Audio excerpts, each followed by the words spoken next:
And here we are live again for the first time, kind of technically. Anyway, this is what did I call this? I think I called it the Tyler and Jason, or the Jason and Tyler's Awesome Show. Sure, we'll go with that. It sounded good. I rolled with it. So I think it looks better on paper. welcome. No, it's like what is the show? Let me see. Hold up. Tim's Awesome Show. I had to give you a little bit of hard time because see, I was trying to be your other bro from the Old West, but since you gave me a hard time with that, I had to return the favor. It was the Tim and Eric Awesome Show. Ooh. You never watched the Tim and Eric Awesome Show? Dude, it's been a minute since I've seen that show, man. I almost forgot about it, to be honest. Yeah. No, that's a thing. I'm saying. Yeah. So I was like, okay, hey. Jason and Tyler's Awesome Show. Let's go. Hey, that works for me. I mean, yeah. I helped you name, ATRL based off of TRL, so I guess it works that way as well. That's what I'm saying. What up, Kat? What up, Desiree? How you guys doing? What up, everybody? So this is a little less formal. This isn't like fully alpacas and camel toes, just because BittyBot wasn't able to make it, and I didn't want to like redo the graphic basically because mine and Bot's faces are on the alpacas and camel toes graphic. So instead of alpacas and camel toes, this is Jason and Tyler's Awesome Show. So welcome. Basically what this is, we're gonna talk about shit. Probably hour and a half, 2 hours, something like that. Leave like the last 30 minutes, pull everybody in that wants to join in, talk about things with the community and stuff like that. It's pretty much alpacas and camel toes, but it's not like an alcoholic and a stoner. It's us. Well, technically it's still an alcoholic and a stoner because I am a stoner. Fair. Yes. Y'all kind of look like camel toes. Well, I'm 100% team camel toes, so I have zero issue. Let's go camel toes. I have legit time during work tomorrow to watch back. Oh yeah? Well, that's cool because I know for a fact a few of the topics that we're going to be talking about. We're going to be talking about new metal at some point in this. We're going to be talking about rap goats in the argument, so on and so forth. And then probably comic books and video games because we both like comic books and video games, and then something like that. And so probably something about some that's an awfully hot coffee pot. I don't think I said hi to Alan either, but hi, Alan. What up, Alan? I also missed this first one from Kat that said, I just legit swinging through. This is my only night off. I wanted to see what was up with you. Well, I appreciate you coming through, Kat. You and I need to talk sometime soon too. Also, here is Roxy with the fuck YouTube. Hey, you're speaking to my upside down heart, okay? Roxy rocks. Let's go. Let's see. And then Kat, better camel toes than moose knuckles. Interesting thing about alpacas and camel toes, mine and Bot's show. Germ and Sierra, which are mine and Bot's significant others, actually did have discussions about whether or not they wanted to do a second show without us on their own called Llamas and Moose Knuckles. So llamas and moose knuckles may be coming at some point, but alpacas and camel toes already exist, and so they're still just jacking our swagger like they jack. Never mind. I'm pausing for comedic flair, but nobody still in the chat like her like they jack. Oh, never mind. Like a little too higher than PG for YouTube, maybe. So I ain't gonna finish it, but hey, Roxy got me. Thank you, Roxy. I was trying to help you out with the slow clap, but apparently that went over your head. So no. I tried. It should have been an enthusiastic. All right, what up, Jim? I can't do it now because you told me to do it. Sister from another mister. They're my soul sisters. Who German hey, German Sierra? Soul sister. Let's go. Women trying to take over the world. See, I'm getting the ha-has now. What up, Jay? Dude, I'm down. LOL. I lulled. See, it was funny. I was laughing on the inside. If that makes you feel any better. I'm just saying. Just saying. Hey, Cat. I don't know if anyone has told you, but I'm just saying. I'm just throwing it out there. I would love to be on an Elseworld podcast if that's possible, sometime in the near future. Just saying. Did you say else? Well, Elseworld. I'm pretty sure I said Elseworld. oh, I was about to say you can't be on an Don't Elsewell podcast. don't try to throw me off now, my guy. Like you did with my Kid Rock reaction. I saw you. No, I texted you about it. I didn't call you out. Uh-huh. Well, I I mean, didn't. I didn't call you you still out. technically did. I mean, even No, though you didn't do it publicly, you did it in private. I texted you. I know. I just thought it was hilarious. Because apparently you didn't understand what I was saying. Okay, hang on, guys. We're gonna have to play this section of it back for the chat. Don't make further mention of it. Let's see what the chat thinks in just a second. I got to reply to something real quick. Okay. You can still talk to them, but not about that. You know what? I need to pull up the chat so I can see what they're saying. I thought you had it up. My bad. Nah, no. You're fine. I'll pull it up.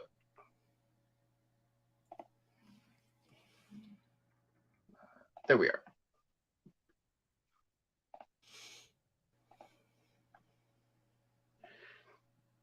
So what up, Jay? Jay in the house. We got Bubba J in the house. What's good? What's good? Oh, so see, I was wrong. It was actually elsewhere. My bad. So I was wrong either way. I didn't hear what you corrected it to. My bad. I got this no. is my first So time it said actually. Elseworld, but it's actually called Elsewhere. So my bad. Yeah, it's elsewhere. My bad. I didn't even catch that either. Like, yeah. Maybe you need a new co-host. I mean, are you throwing your name in the applicant ring, Cat? Like what are we looking at here? Elsewhere, let's see. It's oh god, like everybody coming at you. Good lord. Dang. I mean, shit. Excuse me for being a human being and making mistakes. I mean, damn. We are chat. Pay attention to us. Yes. Let's see. Goofy boy Jason, blessings, bro. No, Hey, Bubba, that's you. You're our resident goof, and you shall always be our resident goof. Canuck. Shout out to my man Kelvin J, by the way. Yes, I did. It was actually on my Monday morning motivational. I pulled it out on the package. I'm going to do an album review. If you guys don't know, my man Kelvin J got that new album, God Gang, out. Mine is upstairs, if I'm not mistaken, right now. But I pulled it out. We're going to do a whole album review to it sometime soon. And so I'm looking forward to it. You guys should be too. If you guys don't know my homie Kelvin J, make sure that you get over and check my dude out. Now, I'm not gonna. Never mind. I'm not gonna ask the question that I had because I do have one question about the album that is.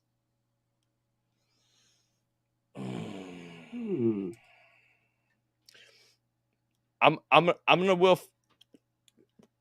whiffle my words. I'm gonna withhold. Make sure your tongue's not sticking out when you're talking too. I'm just saying. Yeah, it usually doesn't come out that far. That's what she said. And of course, Holly in here. When you're done reviewing that package, I've got another package for you. What up, Hiley? How you been? Oh, we just backed Kelvin J up. Kelvin J bringing blessings in here, and then Holly coming in here bringing locker room humor. Like, how are we going back and forth on the two? Come on now. Watching a movie, but curious what's happening. Well, this is the Wednesday show, and the Wednesday show has historically always just kind of been a random topic show, and so that's what Jason and Tyler's awesome show will be as well. It's kind of like alpacas and camel toes, except it's not me and Alphabot. It's me and Jason. Yes. Let's see what up, Holly. Though, how you doing? Locker room always usually the locker room ain't a bad place to be. I mean, it's a good place for humor. I ain't gonna lie. Mm-hmm. You know, I mean, if we go back, I think there was a certain president who said that too, not too long ago while he was campaigning. think we can all agree that statements were made that we've all heard in the locker room at some point. So, Mm-hmm.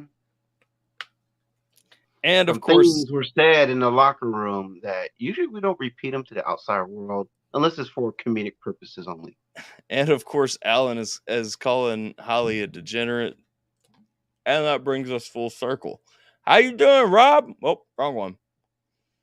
How you doing, Rob? Let's see. Jay, when did you get hurt? Wait, what? How did this happen? Oh man, we're missing all kinds of stuff in the chat. What's going on now? How you doing, Rob? I have no idea what you're talking about, but please do elaborate. Most streams start with the word porn. I did see, I mean, when you opened up with Scheme, like you guys gave a nod to your boy, and I appreciate that because I feel like I inspired how you guys started them off. So in other words, it's all your fault. Grab them in the cookies. Last time I kissed you, Rob. Is this like that rapper guy who said he got herpes? Oh Lord. It's a lot going on tonight. I know we trying to digest it. That's why Wednesdays are a random stream. Yo, you wanna? I'm not gonna do the album review tonight. I think I want to do that like on a Sunday evening or something. Maybe this coming Sunday evening. Do you want to jump in for a minute though, Kelvin, and talk about your new album that's out? Because you don't have to spend long talking about it, but I have questions about a feature artist you have on there. I know the feature artist you're talking about too. That's the one thing we have in common. I'm curious. I'm more than anything, I'm curious how that happened. Mm-hmm. Like, I'm not gonna get slanders because like I'm 100% behind my man Kelvin. Looking forward to checking out the album and the artist in question. I don't really have an issue with his content or how he makes music or anything like that.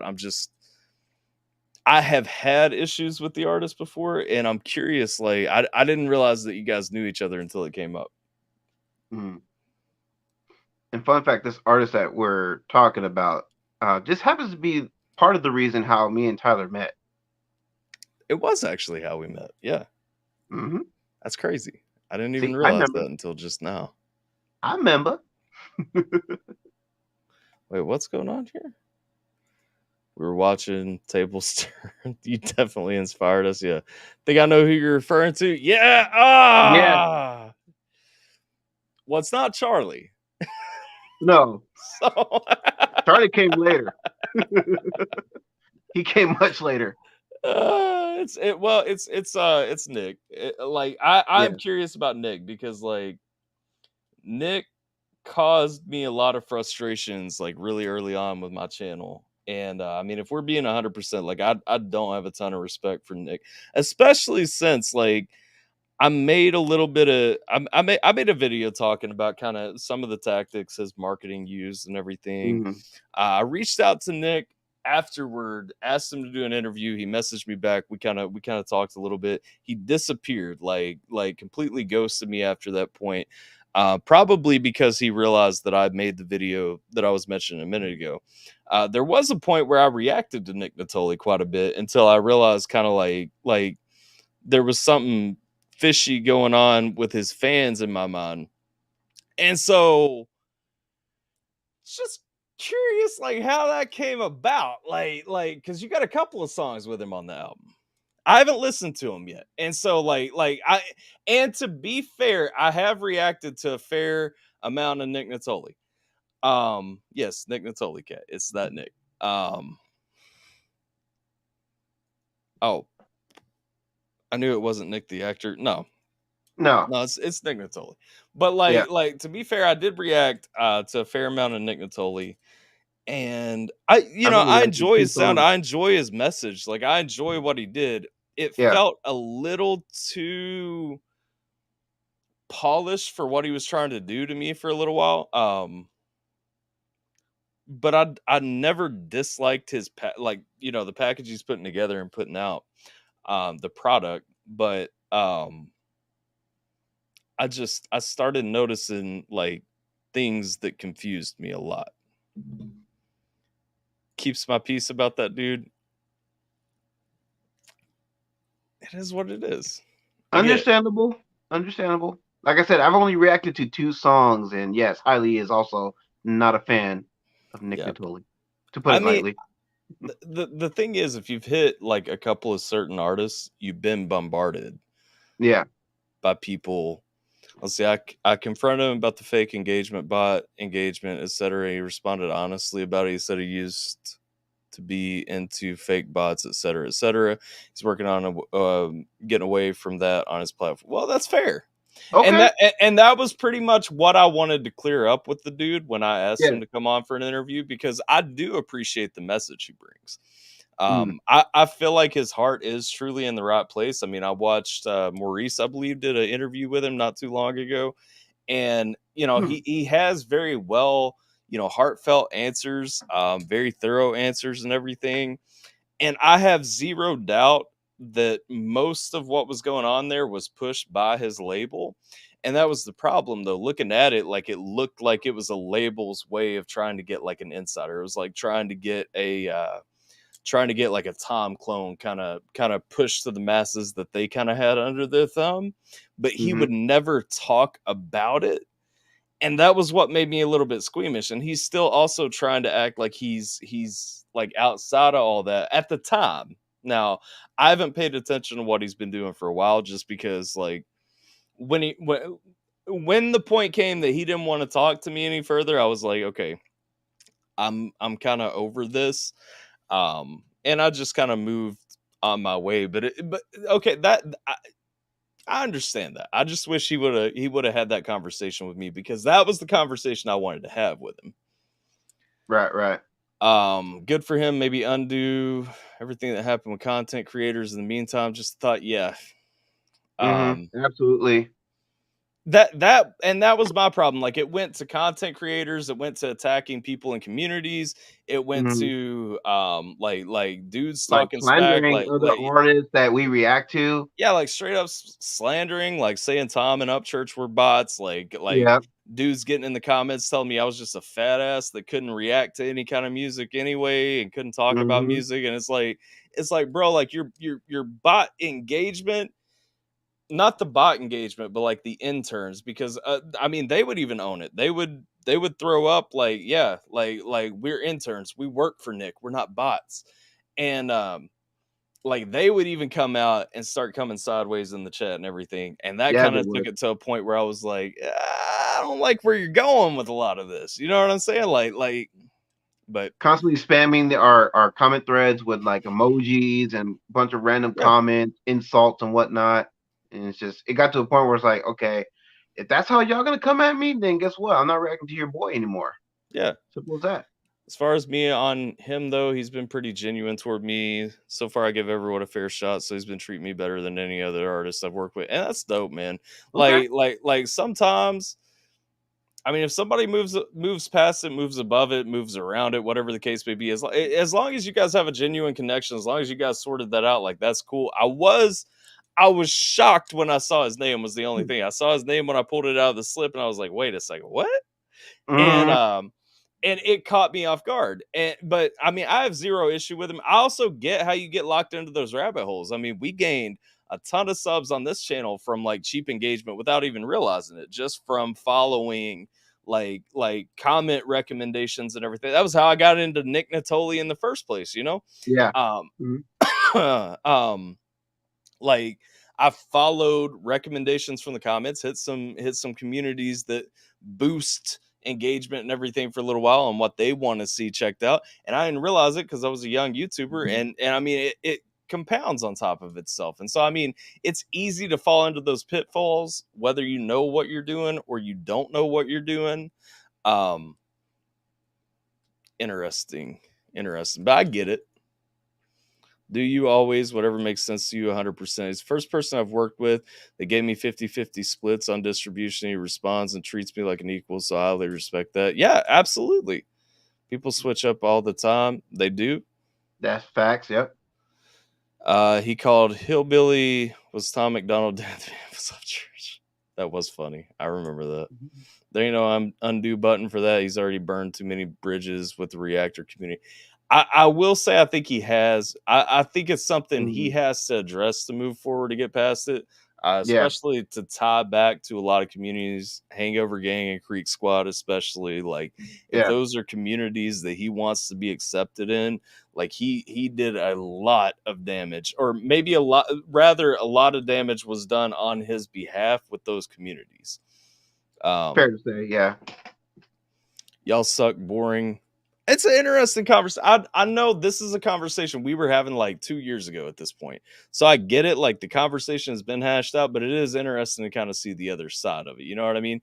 Clay's trying to better himself, get closer to God. So hopefully that's true. And hopefully he continues to grow. Absolutely. No, and that's the thing. You can come back. You can turn around. You can reprioritize and absolutely lift up, you know? So I mean, I get that. Being a Knick fan. It's cool, Kelvin. No hate to you. Yeah, 100%. No hate to you. I was just curious about it.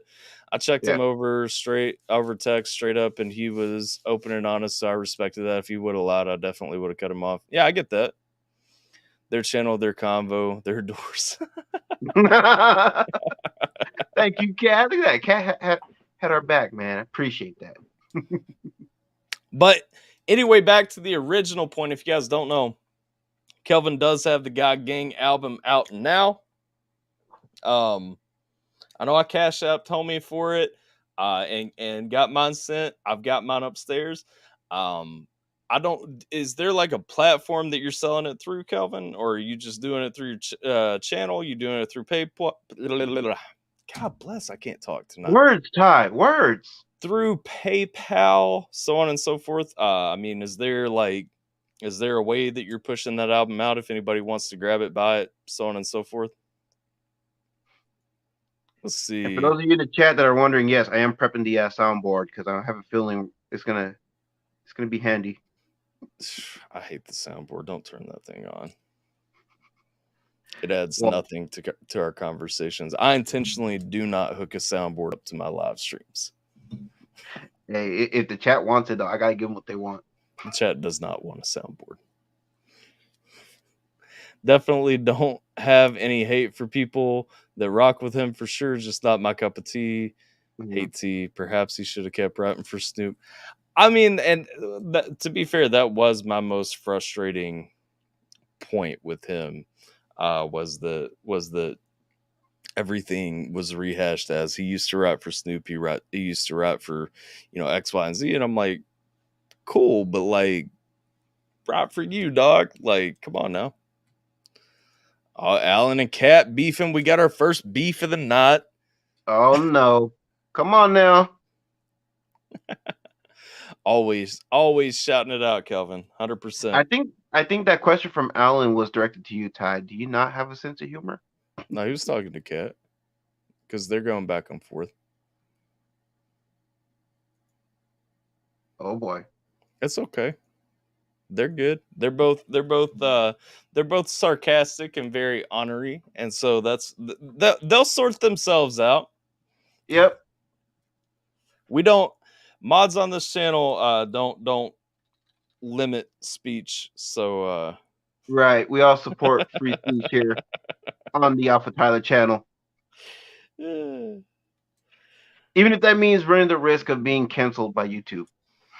What up, Tim? How you doing? Shout out to the homie Tim over on Dog Pound Reaction. How you doing, bro? What up, Tim? Let's see. Jay says, let me introduce y'all, Alan Cat.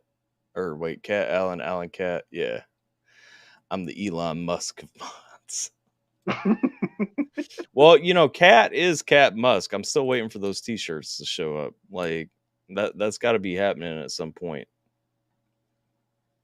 We hydrating? Okay, I got you. I don't have my you pissing Roxy off because she's redeeming hydrate. I don't have my chat.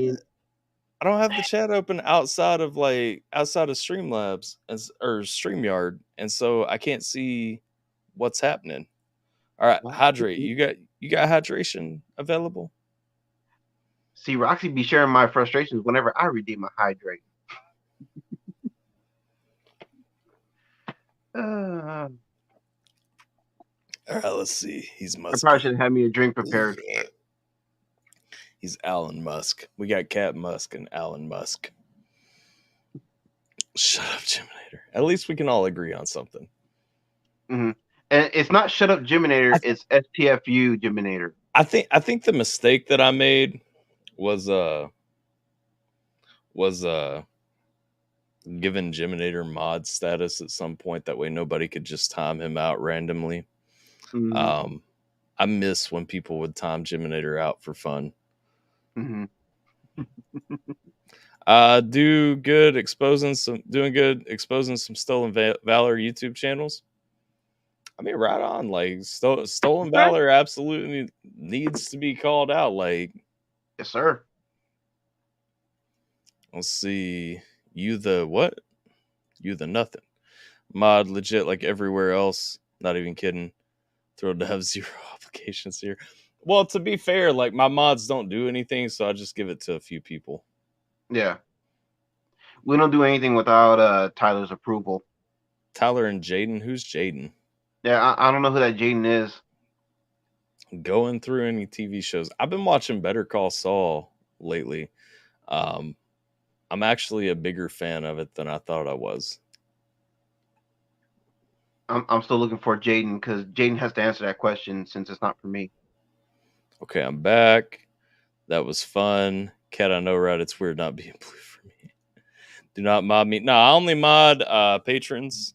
Like, so only my Patreon patrons get mods, and then a couple of other people who support the channel. I know, like some people, it kind of comes across as fishy. I promise, we're not selling mods. It's just legit. Since I don't ask my mods to do a ton, I literally only mod people that are invested in the channel. So Yeah. It's not something crazy. It's just the people who pay to keep reactions coming and stuff. Yeah, I'm the only exception because I've been rocking with Tyler for almost 2 years now. Yeah, I mean, well, there are a couple of artists that have mods. Mm-hmm.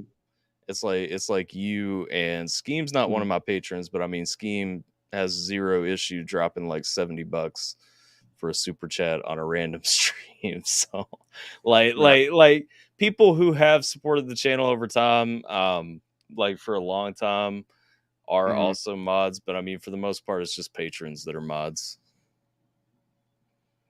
Not saying you were going to. Nah, I feel you. A few, there's like a million mods in here. We got a lot of love.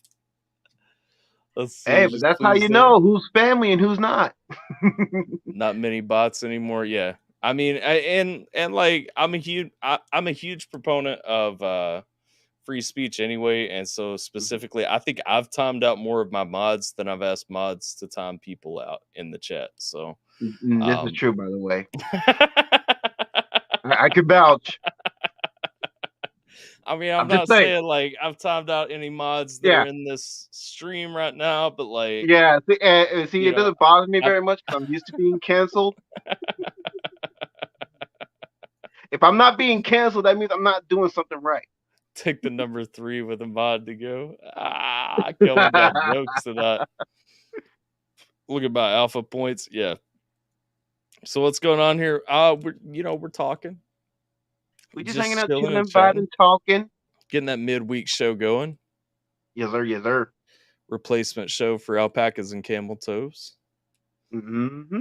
Since Bot can only do things with me on Monday until the suns just die. It just got dark now. You don't have to explain why anyone is a mod. No, I get it, but I mean that's why people are mods.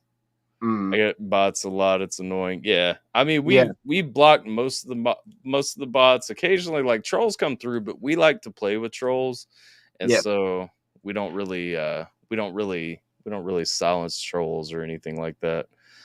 Porn bots we ban. I was gonna say yeah, but that's about it. Only timed out one person ever. Chupapi? What? Were you trying to say shapoopy? Because I would have understood that. Came across like 2 bots in forever. Let's see. Bot still ain't working. Yeah, the bot is fine. It's still running fine over on Twitch though, if you guys are concerned. Mm-hmm. Hey Heather. Oh, apparently Heather joined. Hi Heather. What up, Heather? Without saying hello. Sex bots Mhm. love me. The porn bots are pretty crazy. I think they love a lot of people because I get them Used too.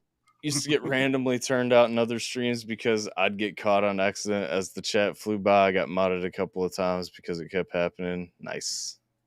It's Nice. just mods porn bots. That's great. What? I find that hard to believe. Yeah, I don't think Sack's modern porn bots really. Yeah, no. All my points are on YouTube. It's time to build points on Twitch. Yeah, Eventually you need to get your ass to Twitch. we'll have that final YouTube giveaway that never got to happen before, and you can use all those points. But I'm waiting until I get my bot to actually work on YouTube. Nice, So nice. it's just a chatting stream. Yeah, I mean it's a current event topics thing. Pretty much just a BS stream. If you watch the alpacas and camel toes, this is pretty much alpacas where we talk about current events, current topics, things that have come up here and there and such. Um, we'll definitely open up for at least 30 minutes for everybody to jump in if they want to talk. He said turned out. Yes, turned out. Ha-has. I was never turned out. You did say that you were turned out. Mm-hmm. Forgiveness is key. Never forget. Absolutely. We were Fact. forgiven for more than we could pay. And so we Fact. absolutely have to forgive. Why you twirling your beard? Because we're talking about Alan getting turned out. I mean, Alan getting turned out gets me in that. So are we gonna talk tonight kind of mood, you know? Girly like that cat, yeah. Before I go, did anyone watch the Kentucky Derby? I did not, Nope. even though I know that's a sin because I live in Kentucky. Yeah, I'm off the hook because I live on the West Said Coast. said timed out. You said turned out. I highlighted it. Hold up. Yeah, I'm pretty sure he said turned Oh, out. you did say you did say timed out. Whoops. I misread that. I thought you said turned out. I could My have sworn he bad. said turned out too. I thought I saw that. Because I was about to make a joke, say turned out for what? Turned out for what? All right. So, on to the brass tacks. We were talking about. Hold up, we're trying to get to topics. What is this? Alan like that big brother who looks tough in person but soft as a marshmallow on the outside. Great conversationalist. I love Alan. Oh, Alan's awesome. He will get turned out if you get excited.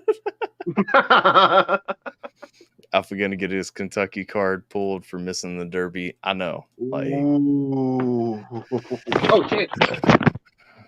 well, Man, I was having so hard I dropped my damn tablet. What the hell, man? that just happened. Yes, it did. It just happened. So But anyway, see, brass tacks. I want to say real quick that it's not a traditional AlphaTyler stream if this don't go off the rails. Brass tacks down to the bones. The main topic of contention in the past week that we've had was the question of who is the GOAT. I think it started in the Alpha Tuesday this past Monday. Yes, it did. Everybody started going nuts talking about whether or not M belongs in the GOAT throne, whether or not M is the greatest rapper of all time. And so, well, we can do that conversation, or we can do, hang on, because I want to share this with the chat real quick. I need to find the exact spot that it was at. Going back to what Jason did or did not say. I'm gonna play this clip. You guys tell me what is being said here, okay?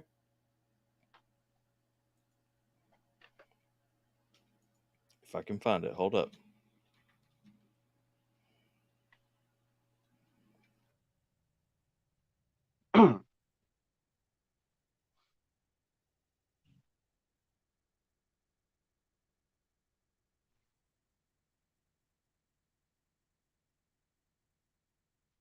You pulling up All my right, Kid Rock reaction? I am, because we have to finish this conversation. We need, I we love you. need, we need judges. We need judges in the Jesus. discussion. All right. So, tell me what is being said right here. Only from what is being played. Tell me what is being said. No audio. There should be audio. I checked the audio. I'm not hearing it.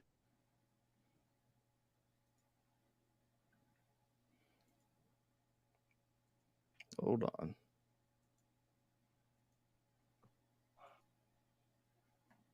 Oh, I hit the wrong button. Hold up.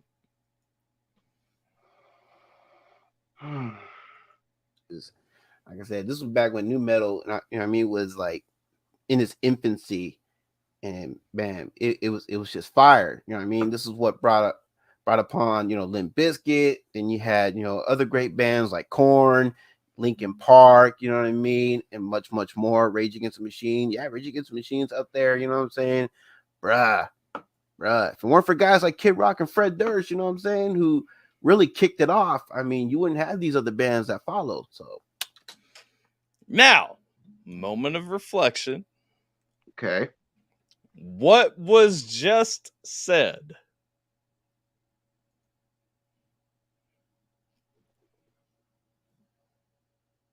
I'm waiting for the chat to catch up.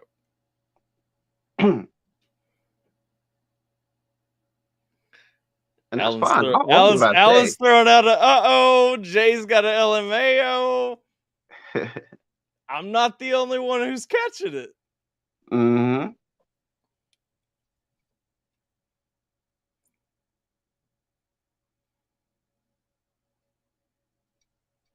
I mean, I'll own it. Maybe that's a poor choice of words. But understand, as a reactor, I'm only speaking from my perspective. I get it, okay? I do get it. Full disclosure, okay? What Jason was saying was that okay, hang on, because I think Alan got it. Fred Durst and Kid Rock are the fathers of new metal. That Kid Rock and Limp Bizkit started new metal. See, no, like, and that's what it sounded like to me, and that was why I texted you, and I was like, just so you know, right? No, I own what I said, and like I said, it was probably a poor choice of words. But understand, though, when I do my videos and I'm speaking, I always speak from my perspective. Yeah. No, I get it. Like you came into contact with Kid Rock before you found the rest of those. You found, because I did say in that reaction, my introduction to new metal was Kid Rock, and not only in that reaction, I've also said on your lives, I've also said on other people's videos, when it came to new metal, Kid Rock was my introduction. Then everybody else follows suit. And that's fair, but like genuinely, my text after I watched this was like, I just have to rage at you for a minute. I'm like, first of all, just so you know, Rage and Korn came way before Kid Rock and Limp Bizkit hit the mainstream. Can you tell me what year they started? Korn started in 91, I believe. Okay. Rage started in 90. Okay, well, you know what year Kid Rock started, right? Underground in 88, but he didn't make mainstream success until 97. But he signed to his first major record label in 90. Yeah, but he was not. That was not like a major label. That he was still only getting distribution and promotion in Detroit. He still dropped on the mainstream circuit though. Technically in 90. He was not. He was not straight. Look at his discography. Nationally released. You'll look at his discography and see that Devil Without a Cause was his first actual mainstream success. Yes, it was absolutely his first mainstream success. First mainstream success, but it's not his first mainstream record. What's his mainstream success? Again, we're talking about when someone finds traction in the mainstream. We're talking about for Kid Rock, Right, but I'm 97. talking, but we're talking about who started when. Technically, he started in '90. That was his first major release. Whether it was a success or not, that's not what we were talking about at first. You're now trying to say No. first major success record. You No, changed see, it up. you're trying to politic this around to justify No, no, no, no, no, my guy. no. You're trying to politic this around. No, no, no. Exactly, That was you trying to Like Alan just said, nobody knew Kid Rock before Ball with the Ball. Nobody knew Kid Rock before Devil Well, Without a to be Cause. fair, nobody knew all these other bands when they started too. At least not everybody did. And like Jay said, Korn found Limp Bizkit. Okay. But we're talking about who started when, and Kid Rock also started in '90. Technically, that's when he started. That was his start. Yeah, but no, he did And not. I will agree. Yes, he did not reach first mainstream success until he dropped "Devil Without a Cause" in '98. Yeah, so I'm literally reading the write up right here on the history of Kid Rock. Yes, at 17, grits sandwiches for breakfast with Jive Records, but that did not get him any further than Esham status, and Esham was independent I at the agree, time. And and I agree with that. so again, you're talking about regional notoriety. I'm talking about mainstream success, mainstream notoriety. I'm talking about when they started. Because he also left Jive in '92, went with an independent local label, so he still hadn't moved out of Detroit. That was when he went with Continuum. So again, you can look through until '97. Kid Rock was not a mainstream, was not a national success. Right, but I'm talking about when he started. When he started, that was back in '90. Well, sure, he started, but he was not creating new metal in that capacity. Like, but his music was still not really technically full on rap and hip hop. It was out of the norm of that even back then. Almost undeniably, Korn created new metal in '91. Okay. That's where my point of contention comes, is that straight up, like, Korn created new metal in '91. Even and you know, to Jay's point earlier about does Rage really count as new metal? No. Through retrospect, they would be looked at as new metal. But when they started, they were absolutely not seeking new metal. They were funk, they were rap over rock vocals, which is a hallmark of new metal. But new metal did not exist then. Right. Korn, it wasn't called that back then because they didn't know what to call it back then. Korn pioneered new metal. That's why they brought Limp Bizkit onto the main stage with them, because again, they Limp Bizkit kind of hit that same vein with them. Right. But when you look at new metal in the late '90s, I mean, then at that point you had Linkin Park, you had Slipknot, you had and that was when Kid Rock really started to kind of push new metal in his lane too, in the late '90s, before Slipknot. Yes. But still in the late '90s, '97 was when Korn kind of fell into that vein. And so fair enough. I'll give you that. Fair enough. And so at that point, back to my original point, you know, Fred Durst definitely did not pioneer new metal. But Kid Rock, Kid Rock existed before then, but Kid Rock was not known before then at all. Right. But again, back to my point that I was making in my video, was that Limp Bizkit and Kid Rock, that was my introduction towards that genre. And that's fair to say. But we can't go back to his Jive deal that didn't get him anything if we're just using. Well, no, like I said, I agree with you that he didn't hit mainstream success until Devil Without a Cause dropped, but technically that's not where he started. That was not like his humble beginning. He started well before that. Sure, absolutely. Yeah. So for GOAT status, now let me when you posted in the chat the other day, you put Wildcard as your number one. Yes. For the greatest of all time? Yes. Because I'm looking at his lyrical ability, his ability to send a message, tell a story, you know what I mean? His flow, his cadence, his delivery. You know, and then the mere fact that his style is so different than from what I've heard, you know, for like the longest time.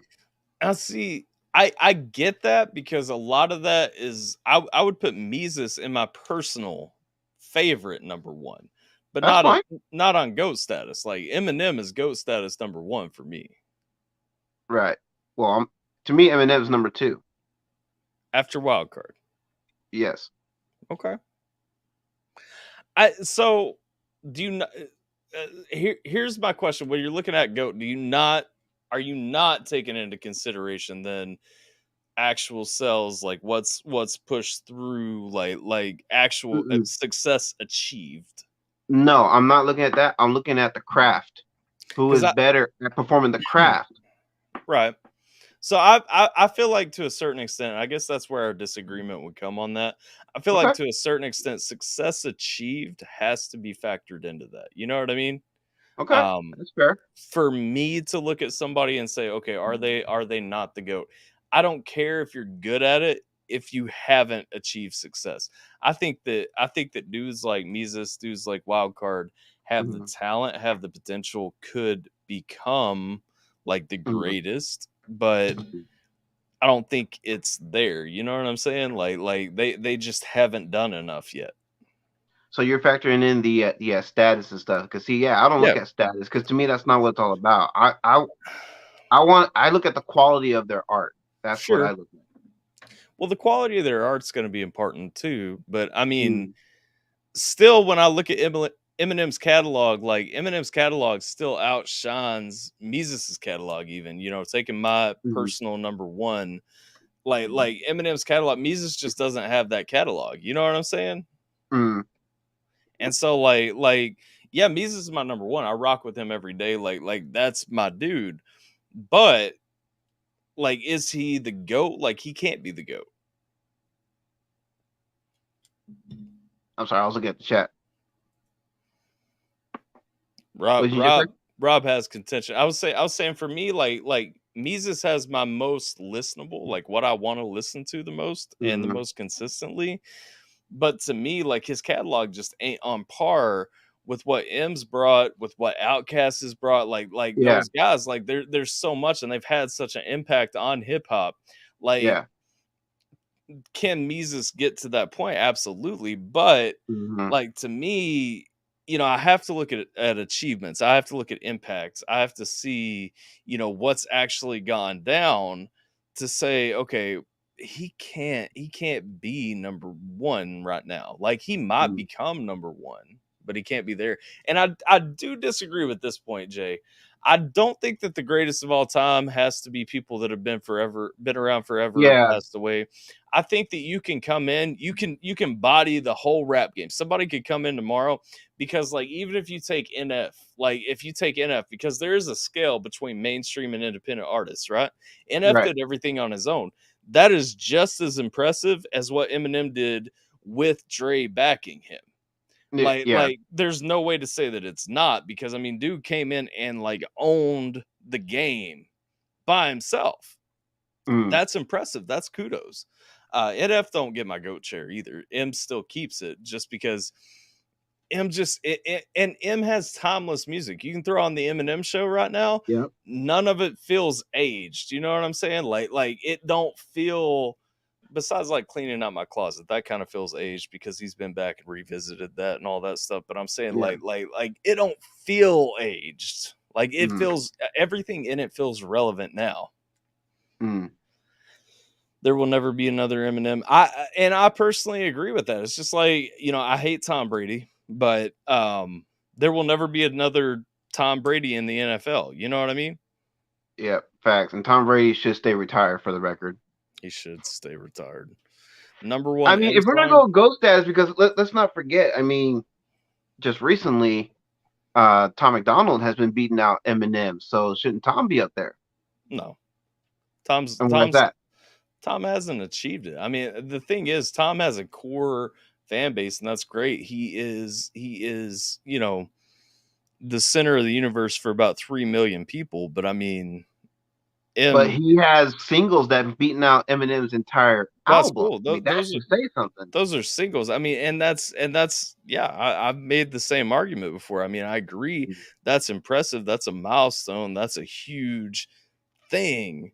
But it's like that doesn't push him to the top just because a single you've got now is beating out Music to Be Murdered By. Like I don't like Music to Be Murdered By anyway. I think it's a weak. Yes. I think both albums are weak. But yes. when you go down to it, like, is Tom outpacing M at this point in his career? Sure. But if you go back to the same point in his career with M, I mean, you got to think like Tom is at the Eminem show point of his career. He ain't dropping the Eminem show. You know what I'm saying? I'll give you that. Okay. Fair enough. Number one M song all time. Damn, that's a tough one. Probably Till I Collapse. And not gonna lie, like number one M song probably Till I Collapse, just because that's a good one, especially when you have Nate Dogg on there doing the hook. The song's just, he still gets me amped every time I listen to it to this day. Says a lot about the industry, says a lot about the politics inside the industry. Yeah. I mean, it's M literally just firing his shot at whoever it hits and saying, this is my shit. I'm going to make it. I'm going to own this. I am that guy. I'll give you that, but my all-time go-to Eminem song, and because this one has an all-star lineup on it, is Bitch Please 2, which features Snoop, Dre, Exhibit, Nate Dogg. That's always my go-to because, I mean, I'm a West Coast guy, so that should be my go-to. Yeah. I mean, I wouldn't put it up there, but I get why you would. To me, you know, Snoop's strong, but I mean, God bless. Snoop is so big for doing one thing consistently through his career. You know what I'm saying? like I mean, you want to talk GOAT status? I mean, Snoop has to be up there. Snoop's up there. I don't think Snoop's in the top 10. Snoop's definitely not in my top 10. But he has to be up there with all things that he's done. I mean, because not just in music, but I mean, the guy has transitioned over to movies. Yeah. And then he's done video games. He's done all kinds of commercials. You know what I'm saying? Like, he's reached that freaking upper echelon. You know what I'm saying? Honestly, I'd put Dre in the top 10, but I would not put Snoop. Okay. And that's why this is why I put Ice-T up there, because Ice-T was another one. You know what I mean? Solid rapper, solid MC. If you listen to his catalog, I mean, the guy's lyrical ability is off the chain. Here's someone who transitioned from being one of the most controversial rappers. You know, I mean, really, he's like the Tom McDonald before Tom McDonald was Tom McDonald. If you listen to all his stuff, because he talked a lot of political stuff, you know, about stuff that was going on back then. But here's someone who was able to be like public enemy number one to like one of the most legendary actors in movies and television and whatnot. Yeah. And he's helped put a lot of people on too. I feel you. To Jay's question, Tech 9 get the GOAT status then? No. Tech has the same pitfall that Tom McDonald has. Tech has amassed a very loyal and solid fan base, 100% respect for it, because you know it's moving, and Tech has managed to put on a ton of younger artists and a lot of guys that wouldn't have gotten the exposure that they got without him, and so you know Tech checks a few boxes that could get him into the GOAT conversation. I agree that he belongs in the GOAT conversation. He ain't the greatest. I mean, if we're gonna throw Tech in there, you may as well throw in the Clowns and Twisted and and that's the point. Anybody that's underground and really moving with like a large dedicated fan base, can make the same argument that Tech can, except Tech is more technically talented than most. True. Now that said, none of those having a huge dedicated fan base, right? While it will pay the bills, that's not the same as just taking over the game. You know what I'm saying? But the thing with Tech, and this is the same issue I have with Eminem. If you listen to a lot of their stuff now, it's either something that they've already spoken about, or some of their stuff is just thrown together stuff. You know what I mean? That really has Yeah. no substance or context to it. Yeah. Let's see. To Roxy here, Easy Mill given time could be a goat, but he still has to put in the work. He could be. He could be, yeah. He's very technically talented. He's also very young and very influenceable, and very much under the umbrella of his handlers now. Ever Yeah, since true. he got True. bought out. And so the thing is, I think the Easy Mill was scooped up too early. I don't think that Easy Mill had to struggle with the game for long enough.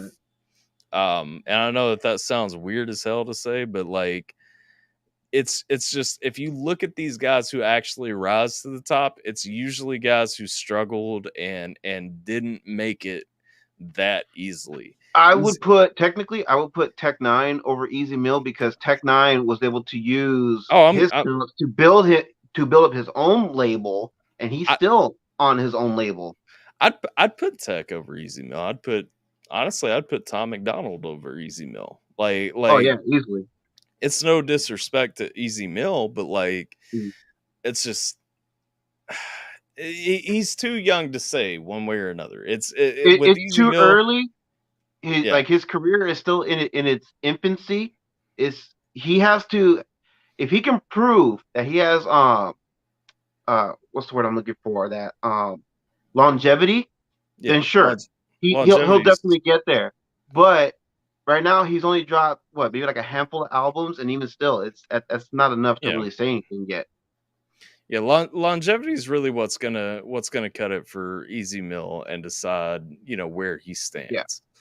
Eminem's had the biggest influence on pop culture, hip hop. Well, absolutely, yeah, sure. Eminem literally changed a game that was all black into literally. It's like he says in "Without Me," every white rapper that exists because of Eminem, and none of them are him. Right. He was able to break that mold, you know what I mean, of the white rapper stereotype after, the white rappers that came before him, like Vanilla Ice, who was a commercial white rapper originally before he went underground and really found his identity and came back a lot harder than when he first started. Yeah, dude broke through. Music to be Murdered By is okay as a few tracks. It has like both albums combined have like 3 tracks I like. Honestly, it's not solid, especially not for him. It's not solid. If anything, I'll say the production is dope. Like the beats, the instrumentals he used are dope, but still, I mean, the songs overall, no, they're nothing compared to his earlier works, like Slim Shady LP, Marshall Mathers LP1, Eminem Show. Hell, I would even throw Encore up there, and I would say Kamikaze is definitely one of his better albums. One of the biggest problems that Music to be Murdered By has, and this is, as an Eminem fan, he sounds old in Music to be Murdered By. And I'm not talking about like the fast rap parts in Nat. I'm not talking about the fast rap part in Godzilla. Obviously, those, you don't sound old when you're rapping like quadruple time. You know what I'm saying? But he sounds old on the whole. And it was intentional because M's gonna get whatever mix he wants out of a song. And the issue that I have with it is I remember hearing early leaks and early releases and unmixed versions of songs from like Recovery and stuff, and hearing that same Eminem voice like way back. And then it got mixed, and then he went on it. He did his leads over again, whatever he did to get that more jubilant sounding Eminem voice out. And the album didn't come out sounding like that. Music to be Murdered By has that same sound that I heard 10 years ago from M when everybody was saying he was getting old. And he sounds worse. And it just doesn't sound good. Yeah. Jiminator says most popular answer, his favorite M song is Lose Yourself. Lame. 50 Cent's done a ton of movies, seen a few. Yeah. 50 has this really good movie called Freelancers. I mean 50 has done a lot of great things too. I'm not gonna undercut him, but I don't know if I necessarily put him in the GOAT status because 50 doesn't have as much longevity as M does. I mean, you look at how many albums has 50 put out? Yeah, not many. I mean, and the thing is, 50 is like under the wing of Eminem for forever. You know what I'm saying? Like he's Mhm. never moving on beyond that, and he doesn't want to. And that's the thing. Like, Right. there's nothing wrong with that. Like Right. he's making a living. He's got his best life going on, Yeah. but he is under M's wing, and so that's. Yeah. I mean, Because the that's thing where you he's got to at. take into consideration as well in regards to 50, I mean, and this is no cap, no shade. This is me just calling it as I hear it. But 50 is the typical East Coast rapper. I mean, you listen to his lyrics, you listen to his bars. He's not really doing anything that's like new or innovative. You know what I mean? I'm not saying he's not good. No, he's Yeah. good. He's got the cadence, he's got the flow, he's got the wordplay and everything. But it's nothing that's new, that's different, that really makes him stand out. I feel like Alan is trolling a little bit, even though Sir Mix-a-Lot definitely would have a valid argument into Mm-hmm. the GOAT conversation, okay? Yeah. But Digital Underground, like purely on lineup changes alone, I don't think Digital Underground can be in the conversation. No. Period. It's like, first of all, I have an issue with groups or Mm-hmm. like multiple person acts being considered a Yes. goat anyway. I Yes. think the individuals from those, like when I think about where Big Boy and Andre 3000 land in the lineup, they both have a claim to the goat status, but it's not. ATLien's the best album, by the way. Oh yeah, absolutely. But it's not as Outcast. It's as Big Boy and Andre. You know what I'm saying? And Right. it's not because Outcast wasn't great. It's just because they each have their own merits that they bring to the table in that conversation. Now, Digital Underground, like God, but hang on a second. I'm gonna look up real quick how many Okay. members Digital Underground has had. And while you do that, Ty, I try asking you this during the Alpha Tuesdays. But Huh? while we're on the subject of Outkast, please tell me you've heard their Dungeon Family album with the song Trans DF Express.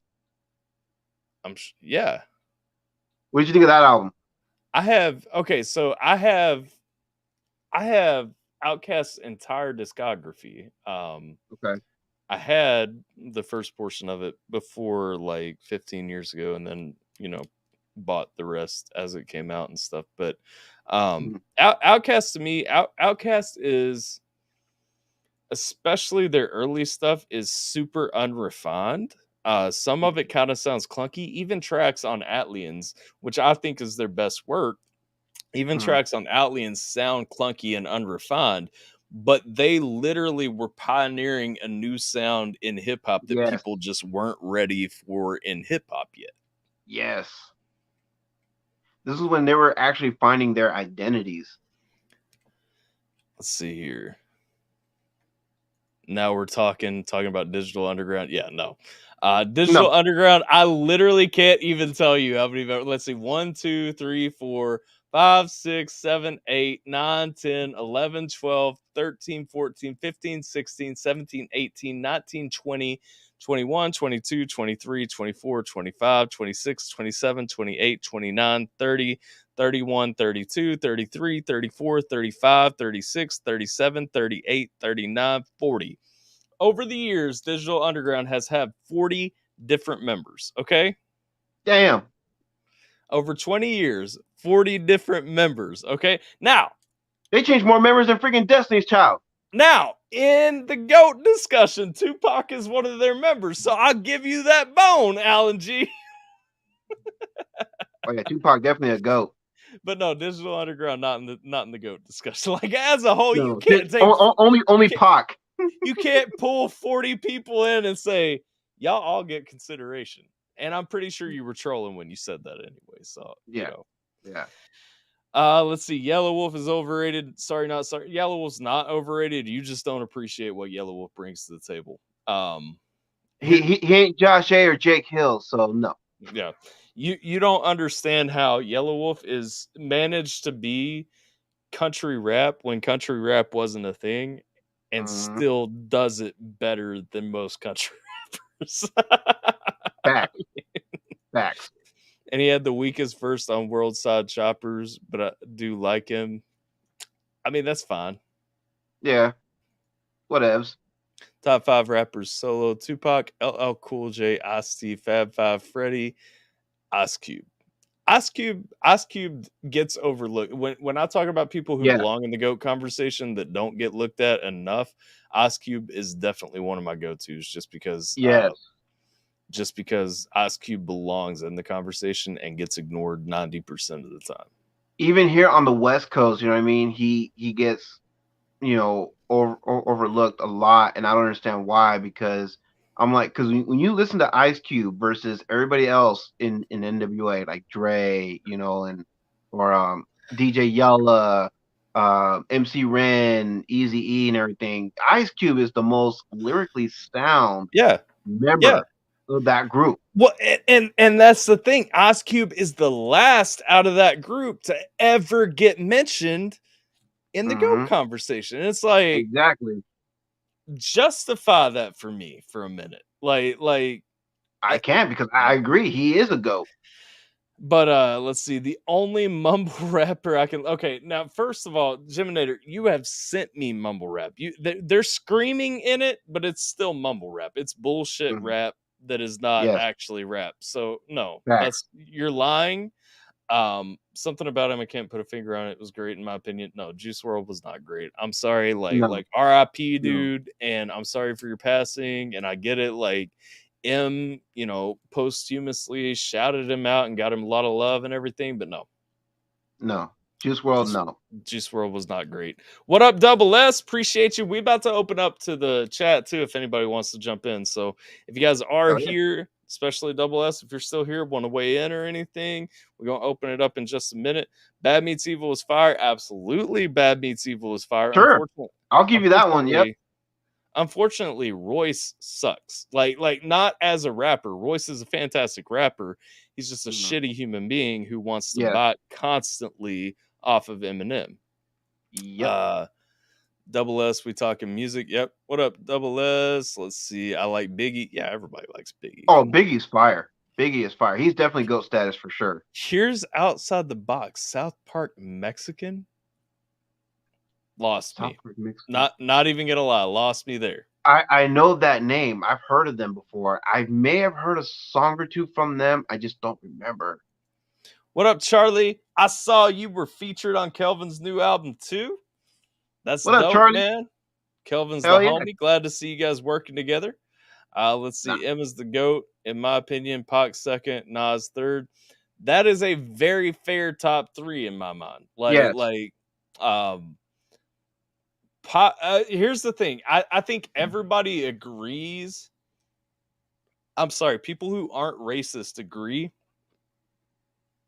Pac and M and Biggie belong in some configuration in the first few. Yes, absolutely. People want to push M out because they are racially motivated to do so. But the fact is, people who aren't racially motivated to do so will agree. If you're looking at a top 5 and it does not include Pac, M, and Biggie, you got some kind of fuckery going on in your mind. You know what I'm saying? Like something is wrong. I don't understand why Eminem still gets that crap today, because the guy is more than proven. Bro, it's literally, it's like look at last year or the year before, whenever it was that Snoop was talking about M and saying like, white boy can't be the GOAT in hip hop. It's like, nah, man, like you're still living in the past on that shit though. Like but then not really, because back in the early 90s when hip hop was still in his infancy, you know what I mean? There was artists back then, Beastie Boys, and then like I said, Vanilla Ice, whether people want to count him or not, doesn't matter. You have like multi-racial people back then to help launch it, and they were all spreading that message, like, unity, UNITY. It don't matter who you are, what your skin color is, and all this and that. Just if you're with it, cool. Then there's room for you. But somewhere along the way, and I think a lot of the influence this negativity stems from, you know, what's going on with the current events, the political landscape and whatnot. I think that all plays a role in the influence to now Yeah. black artists looking at people who don't look like them saying, oh, you know, Bro, no, you don't belong with us now all of a sudden. well, But it's like, the dude, if the that's how you feel, then you're the one who doesn't belong, because that's not the message y'all was preaching in the early days of rap and hip hop. well, the thing with it is 100% people get too tied up in culture or in color and not culture. Like they're looking at the color of it. They're not looking at the culture of it. You know, I mean, Mises said it best. Like, not to fanboy too hard, but like Mises said it best. It comes down to people looking at racist topics in hip hop. That's the reason people don't put him in their top. Because here's the thing. You can disagree as an opinion with me that M is the GOAT. That's fine. But I can justify factually on so many levels why M has to be in your top 5. If you're objectively looking at a hip hop top 5, for me, he's number 1. He may not be number 1 for everybody. That's fine. But objectively, I can show you why he belongs there. And that's fair. But like you said, you know, everyone has, you know, a different top 5. And like I said, it's not like he's out of my top 5. No, he's always going to be in my top 5. You know what I'm saying? Because I'm an M fan too. I prefer. But you know, you and I, we've had this discussion before.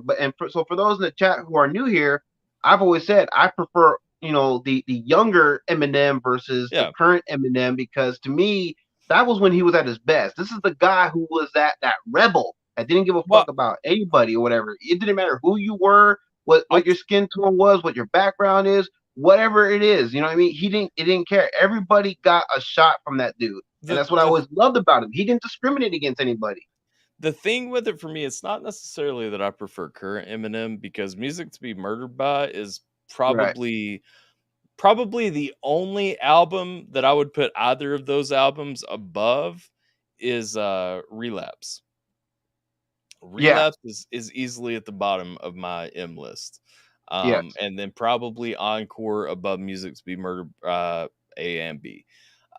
Number 1 album of all time. I'm sorry, if it's not the Eminem Show, you're just not an Eminem fan. Right. Period. Number 1 album is the Eminem Show. That is a flawless album. That is a solid, well-rounded album. But after that, I mean, I have zero bones about saying Recovery is my second favorite Eminem album. But it's not necessarily that I think older M is better than younger M, because I get what you're saying. I just like more vulnerable Eminem. I like when he came full circle and bared his soul out. You know what I'm saying? Yes. Younger Eminem was great at that. That's one of the reasons why I love him. But I always prefer younger Eminem, because he would talk a lot of crazy shit, but even in all of his craziness, he has something to say. Like, I can break down all of his older songs and explain what all these older songs are about. The newer stuff, I can't explain it because he's all over the place with his newer stuff. Or it's stuff that I've already heard. Especially when you come to the Music to Be Murdered By albums, those have no direction in my mind. Like, I don't enjoy those albums. I don't either. To me, it feels like a last gasp. It's you coming out trying to show, oh, I can fast rap. I can still, you know, occasionally take shots. I can just flex. You know, I can do these things. I'm at the top. You didn't have to do that. Now, I will say one of the most underrated Eminem albums is Revival. Like, Revival did not get fairly weighed. But see, and that's where a lot of my shots come, and where I say Eminem's post Encore catalog has like a lot more in it than his pre Encore catalog. Only that number 1, yes, Recovery is going to be my second album. But then Kamikaze, for me, it could be Relapse. Kamikaze is heat. Like, you can't. It is. You would put Relapse. You would put Relapse as his second best album. Yes. Because I feel like, again, it just, to me, it had more of that classic M substance. Like, that, to me, that was like the last solid M album, in my opinion. This is the last solid M album that had, you know, that all that essence, all that substance that really pulled me in, and it made me feel like, okay, the dude is back. Like I feel like this is that dude. You know what I mean? That I grew up listening to. Relapse is easily my least favorite Eminem album. I 100%. It's Relapse is at the bottom of the bin for me. And then probably the two Music to Be Murdered by albums, then Encore. And then like I would put after I would put Relapse with Kamikaze. Everything above Encore, and even Encore to a certain extent, I love. Yeah. But like, and mind you, I'm not including Infinite in this conversation. I just don't feel like it's fair to include Infinite in this conversation. Just because that was like day 0 M, and just that's not reasonable. Well, not only that, but the Infinite album had it had too many chefs in the kitchen when it came to that album. Like that wasn't really M's real stuff. That was other people telling him what he could say and what he couldn't say. Yeah, I'm not about Infinite. But well, it's not that I'm not about it. It's just well, I'm not about it. Whatever. Yeah. There's nuance inside that, but I'll suffice there because I want to get through these comments and start letting some people jump in. But definitely from top to bottom for me, it's the Eminem Show, it's Recovery, probably honestly Kamikaze next, even though I hate putting Kamikaze that high. Like I just can't find a reason not to. Right. No, I feel you with Kamikaze. I think Kamikaze was a solid album too, even though he said a lot of things I don't necessarily agree with, but that doesn't take away that overall it's still a solid album. I think after Kamikaze is probably the Slim Shady EP or LP. And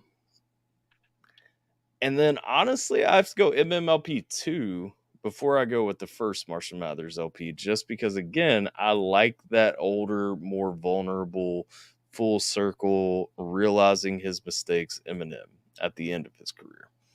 I don't know if I agree. But then the first one immediately after,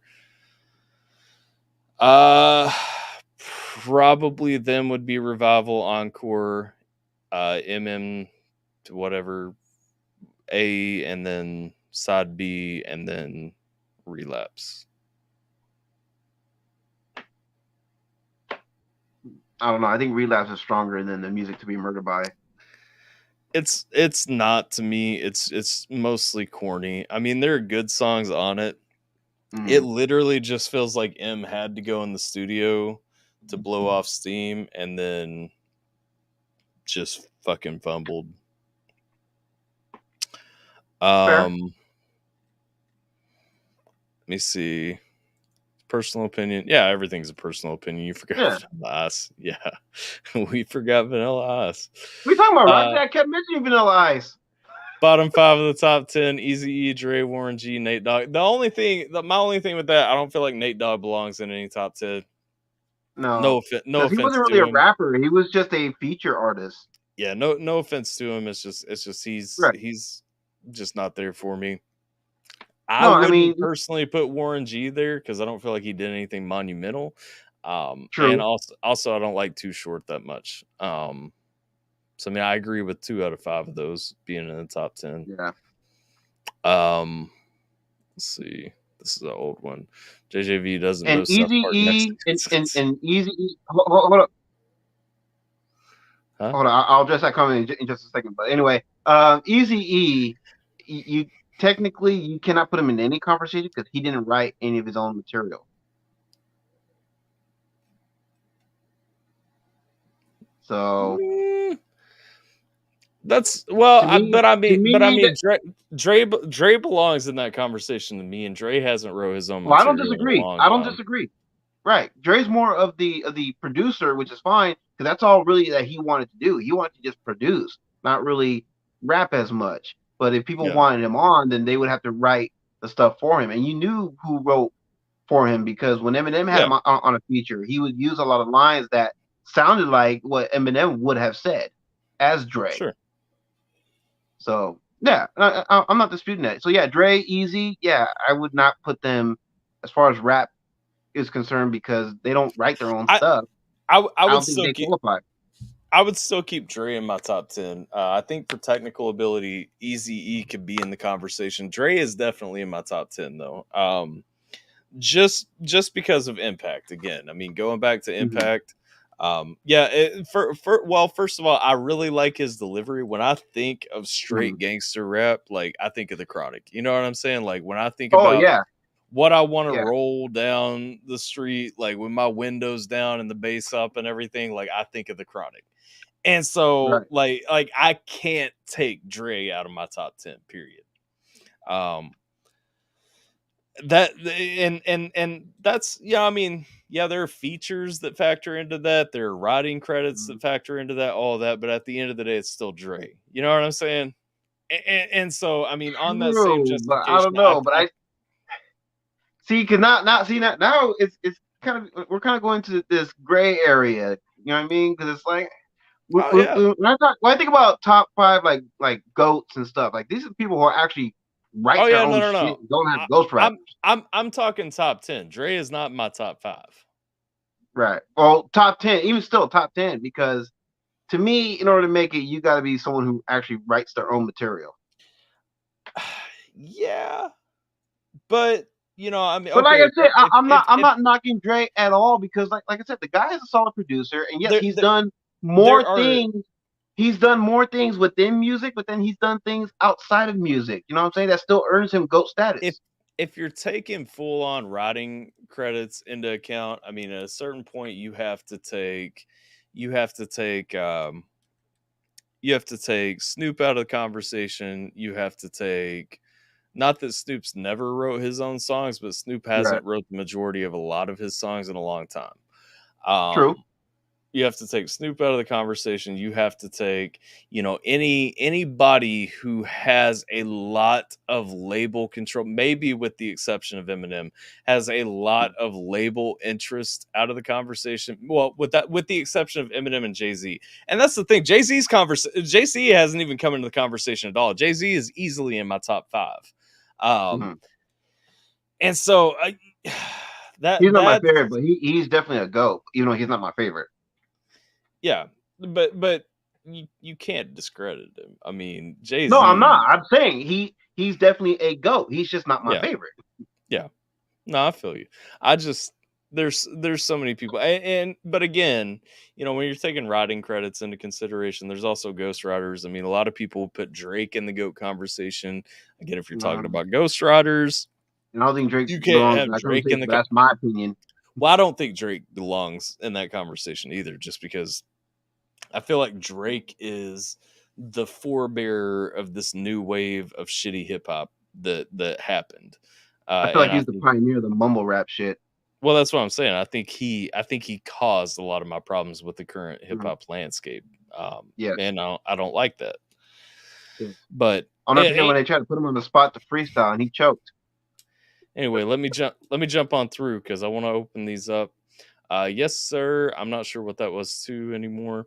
JJV So doesn't. JJV doesn't know South Park Mexicans because he was an extra American History Act. Yeah, apparently that's the rumor that's going around. See, a lot of people don't put M in their top 10, which blows my mind. Again, it's because they're mostly because they're racist, is what it comes down to. Yeah. They don't want to see a white guy in the top 10. I like him. He's just not in my top 10. I'm not saying Jay's racist. I'm just saying, like, for a lot of people, that is the justification. Yeah. M literally changed the game. Yes, he did. I was born in Absolutely. 97, so I feel people my age are going to lean toward mid 2000s artists. I didn't realize you were a baby, Charlie. I agree with what you say, though. I think they would, because that's what they came up listening to. Is my top 10 a bad list? No. I just, especially on the bottom part, I just disagree with some of them. Yeah. Purely, specifically because I wouldn't put Warren G, Nate Dogg, or Too Short in a GOAT conversation, even a top 10 list. But it's not a bad list. I mean, with the exception, Nate Dogg is the only one that I would say you cannot make a solid argument to me to get him into the GOAT conversation. No. Preference does factor in. I don't understand why the movie Bodied is coming up It's a rap battle movie Okay. that supposedly Eminem directed or produced or some shit like that. Okay. Eminem show so far, yeah, it's number 1. Recovery is definitely number 2. I agree 100%. Hey, me and Double S getting points, man. Let's see. Not y'all. Yeah, Heather's long gone. Have a good night, Heather. Eminem show doesn't have a single skip song on it. I agree. Music to be murdered by. See, and I mean, there's us for some people rock with music to be murdered by, and I get it. I just don't like them. I don't like them either. That's just us. Let's see, Eminem show, Recovery, MMLP, some Shady LP, music to be murdered by.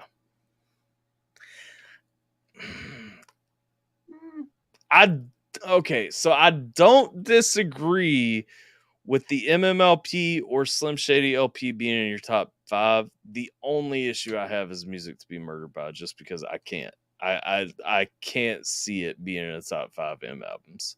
MMLP and Slim Shady LP are definitely in my top 5. I'm just not sure about the order. I agree with the order. So I'm definitely going, like I said, I'm going Eminem show, then Recovery, then I'm going Kamikaze, then I'm going after that Slim Shady LP, and then the Marshall Mathers LP 2. So I mean, the Marshall Mathers LP, the original one, is in my top 6, and the MMLP 2 is in my top 5. But I don't know. For me, I can see the justification for the MMLP jumping up, just because it depends on which M you want to hear. Because to me, the MMLP is him being him and like jumping and getting his demons out there and everything. And so I get it. I just like the MMLP 2 better, because it's almost like he's revisiting that exact space and dealing with them from a more mature perspective, which I enjoy hearing more. You know what I'm saying? Can I finally give my top 5 M albums? Yeah, go. So for me, okay, with Double S, I agree, and I agree with you. Yes, Eminem show is number 1, and then my number 2 go-to, and this is for replayability. You know what I mean?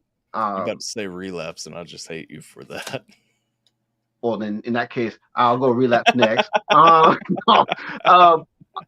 After Eminem show, it would be the Slim Shady LP again for the replayability, and plus 90s. Shit, I had the word and I lost it. But anyway, I'll move on. It'll come back to me. Then my number 3 will be MMLP, and then my number 4 would be Relapse, and then my number 5 would be Kamikaze.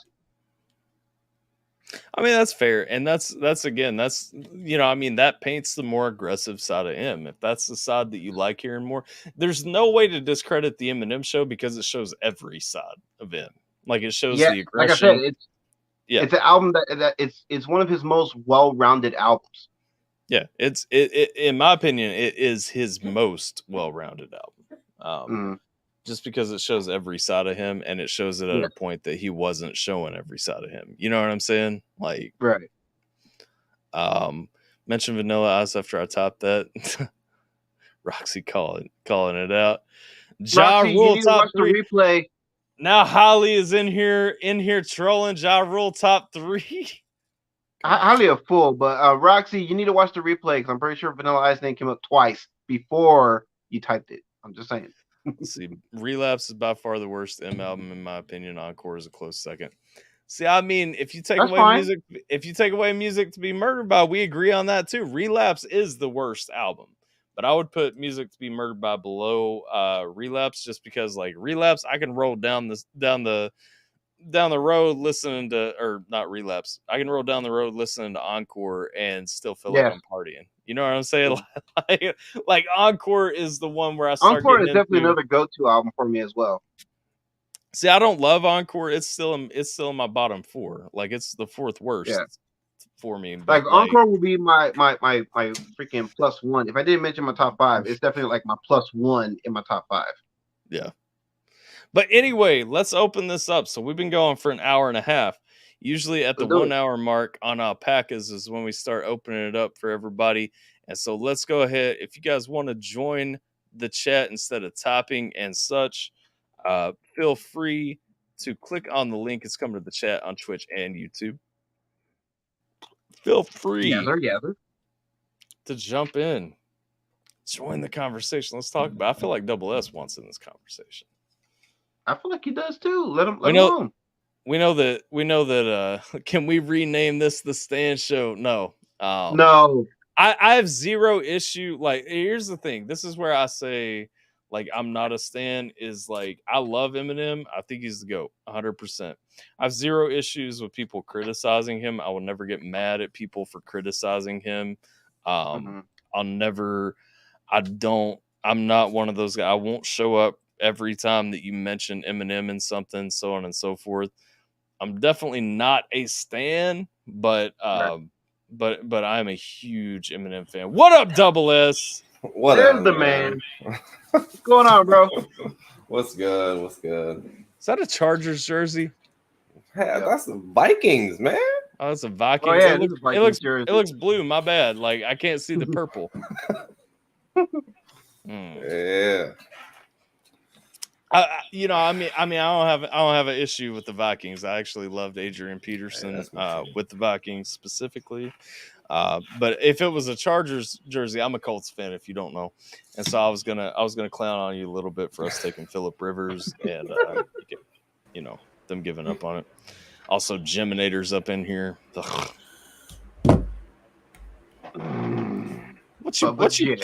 What you puffing on though, Double S? You hitting that vape or you vape, man? Yeah. Okay. What you got? You got a Aegis? Got a what? Is that an Aegis mod? Kind of mod this is you rocking? Geek Vape. Yeah, Geek Vape, but that's the Aegis, ain't it? Hold it up. Yeah, bro, that's the Aegis. That's the model, dog. That was what I was rocking. So I had to quit vaping. Actually, I use the tobacco-free nicotine pouches now because I had to stop vaping a few years ago when I got pneumonia. Oh damn! And like I got off of it, and this shit gets more nicotine in my blood, so I just kind of took that route. But like, Geek Vape's the way to go, dog. Like I'm about some Geek Vape for real. So what flavor you got, Double S? I got this Just Blues that they told me was good, but this shit trash, low key. My favorite flavor was always Dirty Old Bastard, and it's like some aged butterscotch shit. Like you gotta buy. It's like it's made in small batches. Like you gotta find it. You know what I'm saying? Like you gotta trek and find it. And when you find it, it's like aged butterscotch. It's good as hell though. That sounds really good. It does sound good. So what's up, fellas? Man, I know y'all want to hop on. Y'all need to talk. Hey, look, like my thing, like with Encore, and this is why I put it second worst, is like, don't get me wrong, Encore has some dope songs, like We As Just Americans, Lose It, you know, but like Toy Soldiers, come on, like that shit was fire, but then it has songs like Big Weenie and Rain Man and Puke, and it just like Rain Man is fire. I don't care what anyone says, man. That's like the ultimate troll song before troll songs were a thing. I don't know, man. Like to me personally, like those type of songs is just not what I want to hear on an album. You know what I mean? So like that's the reason I put it second worst. Wait, which song was Lose Yourself on?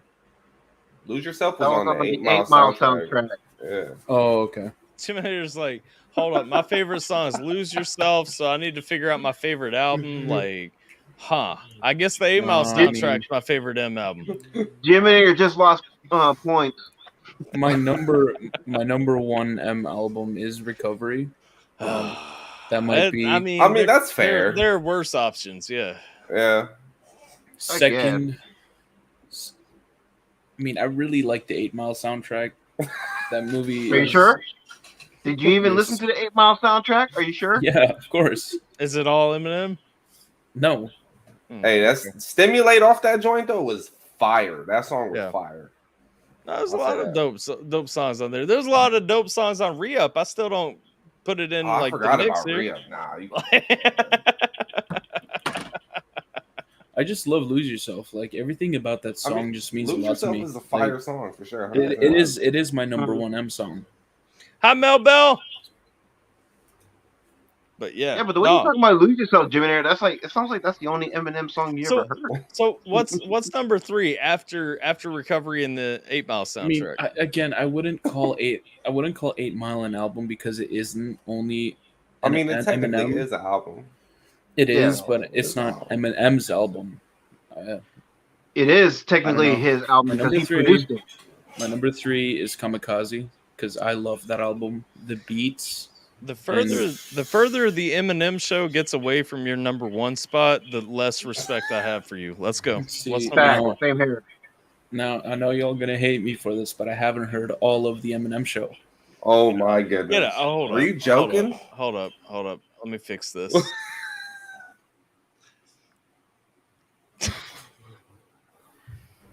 All right, Ty, you have to let me play this sound. I have to play this sound, man. Go for it. Do it. Yeah, that's the Eminem show is by far, it's not even close, is the best M album. I mean, start to finish, there's not a skippable song on that album. Geminator, what is wrong with you?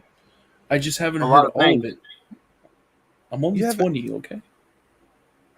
The first Eminem song I ever heard growing up was "No Love" with Lil Wayne.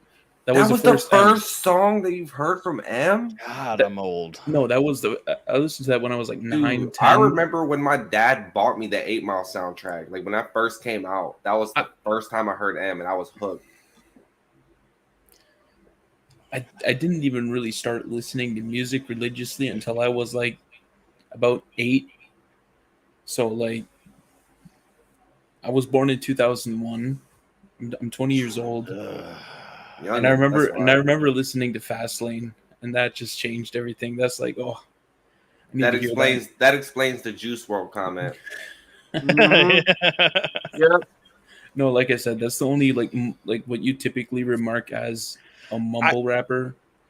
See, my issue with this, Geminator, and this is where I feel like you and I can't have this conversation. Like, I bought the Eminem show when it came out. Like, same here. Facts. What are you, like 30? You're 30, right? That explains it. I'll be 32 before long, but there you go. Like, I don't know, man. Like Encore was the only album I was able to buy like the day before it came out because retailers were fucking idiots, so they decided to put the album out the day before it was supposed to come out. So I got my copy early. And that was back when you had to go buy the album. There was no like streaming it. Like you had to go get a physical copy of the album. You had to find that shit. Yeah. Mm-hmm. Yep.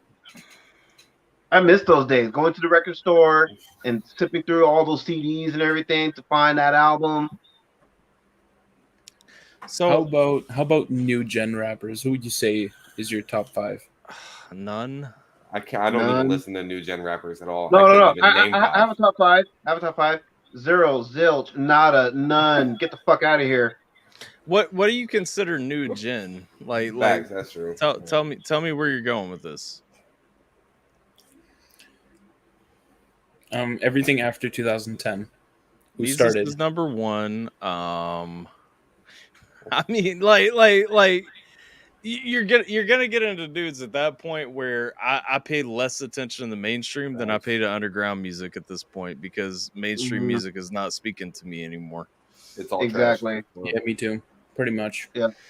Like that, and that's the thing. Like that all went away after I joined the Alpha Team community in like a couple of years. It didn't all go away. Ago. It didn't all go away. No, not all of it. I still like Lil Dicky. Lil Dicky fire. I don't care. He can actually spit. Lil Dicky's fine. Like I what I'm realizing more and more is that I haven't listened to enough Lil Dicky to really like level an opinion on him. Double S. I know you weren't here, but last Tuesday, or like not last Tuesday, but the other Tuesday, I had requested Russell Westbrook on a Farm, and Tyler had never heard it before. On a Monday or Thursday. No, it was on Thursday, wasn't it? That song's fire. I thought it was just recently. The song is fire Monday. because everybody knows Lil Dicky as like this comedic rapper. Yeah, and like once they hear something that has actual substance, yeah. But he doesn't. But Lil Dicky doesn't do that a lot. He doesn't make that serious type music a lot, and I think that's what throws a lot of people off. Yeah, need a little more Lil Dicky in your life. Why do I get the feeling that Alan is talking about something else? Hey, I'm saying like I don't know Lil Dicky's catalog well enough to say like I do or don't like him. Like that's the thing. Like I've heard his funny shit in the past, and it's like they're funny rappers. Like comedic rappers are a dime a dozen. Like I can say okay, like if you don't take yourself too seriously, I'm probably gonna rock with it if you're making comedic rap. You know what I'm saying? At the end of the day, if you're funny and you're not taking yourself too seriously, I'll probably rock with you, which is why I haven't rocked with Lil Dicky in the past, because he feels like he's being way too serious when he's bringing comedic rap, and I don't fuck with it, That said, like the Russell Westbrook on a farm track, yeah, like listen to that more serious side of him, I can rock with that. Like I can get down with that because that song was dope. There was a lot of substance in there. Dude was actually spilling something out. He had flows. He had a lot behind that track, and I got into that. But like, if that's not the majority of your catalog, I'm not gonna know you for that. Like period. That's facts. It's just like, perfect example, because like Double S, you're in the chat. When you and Menace dropped that song, the pickup truck track, you know what I'm saying? Like, I fucking hate that song, bro, so much. Dude, I love it so much. But I made fun of it the first time I listened to it, right? But then I got like halfway through, and I'm like, okay, they ain't taking it too seriously. There's no way. And I even said that like fresh first time hearing it, I was like, if this is supposed to be serious, I don't like it. If they're not taking themselves too seriously, I fuck with like it's hard. You know what I'm saying? Like I can get down with that kind of comedic shit, but it's like if you're like Lil Dicky and you're being presented to me as somebody who's being 100% serious in what you're doing, but all you're giving me is dick jokes and all of this stuff, like I'm not with it. Like I don't think it's funny. I don't like it. Like it's not. You're just taking yourself too seriously. And I don't come to hip hop for that. I mean, if I want to listen to that, I'll listen to Weird Al. Well, Weird Al kills comedy. You know what I'm saying? Like fuck it. That is true. Why nerdy fire parody? By the way, I don't understand it because Lil Dicky can actually spit. Like he's actually a dope rapper. I don't know why he doesn't do that type of rap more often. Yeah, and he completely stopped rapping for like a while. I mean, he hasn't put out a song in like forever. I mean, the last song he did was off the show Dave, because he did that TV show, which is like 3 seasons in now, and it's just like it's called We Good. I think it's a dope song, but before that, he hasn't dropped music in like 3 years. I mean, the last big song he did was Freaky Friday. I'm glad Jimmy spoke up because I still want to hear the rest of his top 5 Eminem albums before we forget. Well, hold up, because I do like this too. Mel Bell said River's one of her favorites with him. I actually really like River a lot too. I mean, I do like that play with Ed Sheeran. I feel like it's a deep song. I feel like it hits hard. And that's one of the things. Like Revival, if you listen to each song individually, Revival is a great album. It's a great collection of songs. It has no direction behind it, and it just feels scattered when you listen to it beginning to end. That's why everybody dumped on it so hard, in my opinion, is because like when you listen to the album, when the album comes out, you're going to listen front to back, right? You're going to say, okay, what do I like? What don't I like? All that stuff. And when you're listening to Revival, it don't feel like a coherent album. It doesn't at all. But the songs don't suck. Like when you listen to the songs, they don't suck. You know what I'm saying? I just don't feel like it's one of the best produced albums out there because it just had too much of a cinematic mainstream style sound, which I'm not a fan of. I don't like it. I agree in the sense that it had a lot of that M sound that came with Music to Be Murdered By. Like it had a lot of to it. Yes. It also lacked the coherence of Music to Be Murdered By, because at least Music to Be Murdered By had a theme.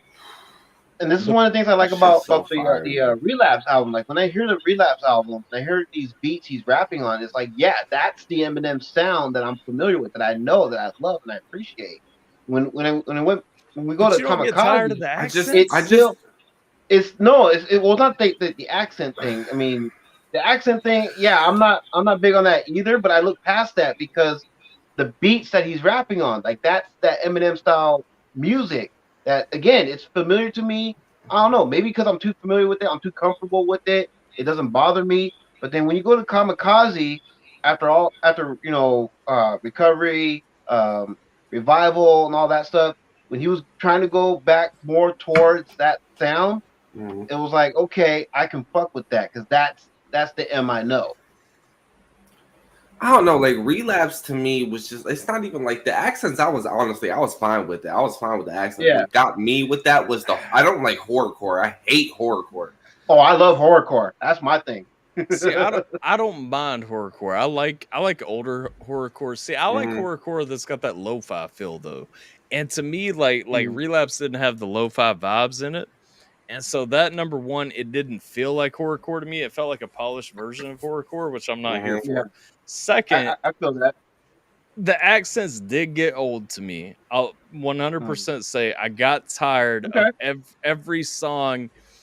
Like it was just too much. And then like because of that, and because of I guess where his mind was at and just everything playing together, it just felt so sing-songy. Like I'm used to him like flow switching and like, just going nuts on something. And it was more of a mixture. It's like crack a bottle. Like it was more of a mixture of him trying to make a fucking song and then him trying to make like a club banger. And it was just like all mashed together. And I was just like, and of course too, in the middle, like it's laced with him dealing with his demons, like Bombs Over Baghdad. And then again, it's just like everything I listened to it and I'm like, you mean Bagpipes from Baghdad? Bagpipes from Baghdad. My bad. We were talking about Outkast earlier. But it's too much. I don't know. It just feels wrong to me.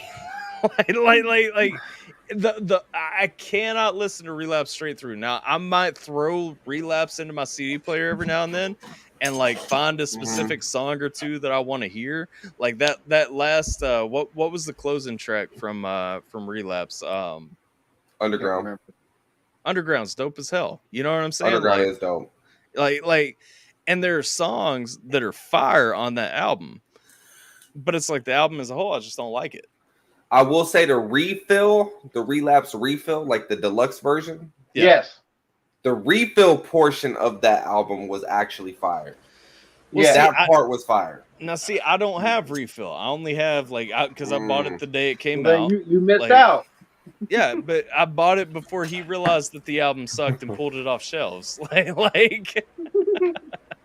Okay, I mean, I went back and bought the Relapse refill combo because I wanted to hear those refill. And I find that, and I will agree with you on double S. Yes, the refill is the better portion of the album. Yes. Because I find that that's the portion of the album I go back to more than the actual main portion of the album. Even though I love the horrorcore stuff, so I will revisit that main portion of the album. But between that and the refill, I don't know. I'm with you, though. I think the refill is the better part of the album. I do agree, Jay. The M's first couple of albums really kind of brought elements of horrorcore to the suburbs. Yeah. That's the thing, because a lot of people want to throw back to M like starting out as horrorcore. Yes, but we didn't get that in the mainstream. We did not get like the horrorcore M, and to me, that not to its full extent, but we did get it.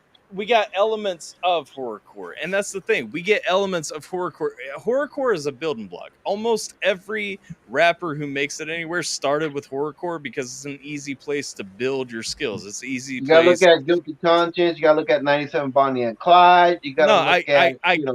I get you. There are elements of horrorcore. They're even full, like you said, Guilty Conscience and all that. Like there are full horrorcore songs, but M never dropped a full horrorcore album. He did not. Nor did he portray himself as horrorcore. He portrayed himself. Now, technically, if you're a horrorcore fan, if you're a hip hop fan, and who understands subgenres enough to understand that hip hop or horrorcore is fantasy violence in a rap song, then you're gonna know, okay, yeah, this is a horrorcore song. That's a horrorcore element. Like, there are horrorcore elements in there, but he was never a horrorcore artist in the mainstream. Right. He was just a hardcore rap artist. That's what they categorize him as. And that's the thing, yeah. And so the mainstream takes that and says, okay, this is M venting his frustration, because they don't know what horrorcore is. The average hip hop fan is not going to know what horrorcore is. They're not going to recognize that as a subgenre. They're going to say, know what it was until I heard ICP. Sure. They're not going to recognize it as a subgenre, though. They're just going to say, okay, this is M creatively venting his frustrations. Which is honestly a fair way to look at it. Yeah. I mean, yeah, well, that's what horrorcore is. I mean, really, like really, if you strip it down, horrorcore is. I'm talking about like this, like the serial killer shit and like the whole fucking. I love that shit. I love horror movies. I just can't do it, man. I love horror movies, so horrorcore and rap music, I'm all about it. Yeah. Now, that's never been my genre.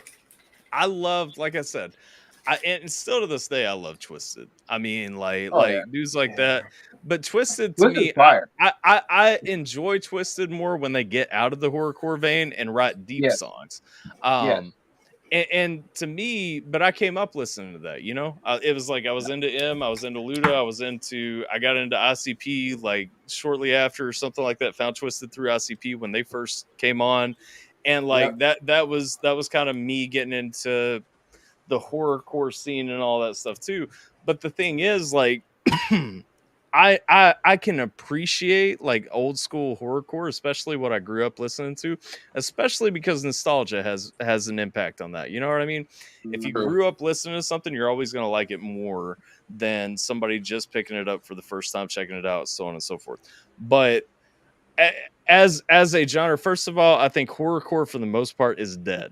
Like, occasionally does it come back, and do people do songs here and there that sound fantastic using horrorcore as a medium? Yeah. But it has no home in mainstream music right now. No. It has very little home, honestly, in underground music, because if you look at horrorcore artists that come out now, most of them are using it as a stepping stone.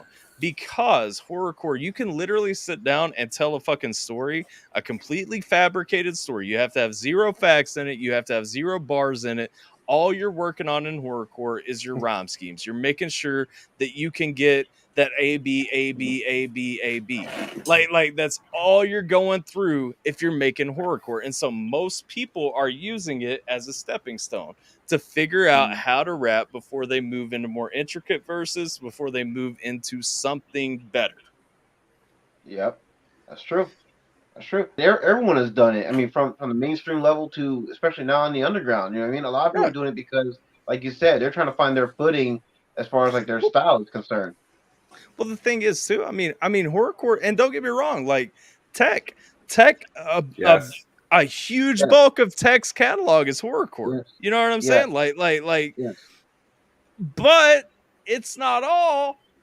And the thing is, but Tech's smart with it, because Tech's also like, you know, all right, here's some complete. Tech almost feels like M with it. You know what I'm saying? Yeah. Like it's here, it's sprinkled in, but then here's some real shit. Let me throw you some real bars. Let me throw you some where I came from, where I'm at, like what I'm doing, and I would say between Tech and M, Tech is more considered a horrorcore than M is. Oh, Tech is 100% more horrorcore than M, because you can easily, I would venture to say, and not exact, I mean, somebody, you know, if you want to clip it, but like you can easily estimate that about 50% of Tech's catalog is horrorcore. If you're looking at M, it's got to be between 20-30% max. You know what I'm saying? Like now, Music to be Murdered by kind of gets more into the horrorcore vein. I love that album though. It's just so fire. Well, there's nothing wrong with it. Again, like he ain't doing basic horrorcore though. He's using the elements of horrorcore to come back. It's like fantasy again coming out. But again, M's at the point like M can't write about how he feels anymore. He can't write about him anymore because everybody knows him already. You can throw on his own. You've got a leash on him now too. On top of that, yeah. And so, would you call Kim a horrorcore song? Yes. Yeah, Kim is definitely horrorcore. That's literally like his. That's one of his most horrorcore songs. Yeah, because like, I guess I just don't know horrorcore as a genre. Let's review. Is Kim actually dead? No. No, I mean, technically, I don't understand horrorcore as a genre because, like, what makes horrorcore? Yeah, you could be like, oh, guts, blood, stabbing. Have you heard Relapse? Like, some of it. Do you know 3 a.m.? Yes, that is. Yeah. That's stay wide awake. That's all horrorcore, like to the T. My music box. I think I smell the scent of the placenta. Let's see. Agree. My darling. Why I said brought it to the suburbs that watered down horrorcore from the masses. Yeah, and to be fair, like nobody hates horrorcore.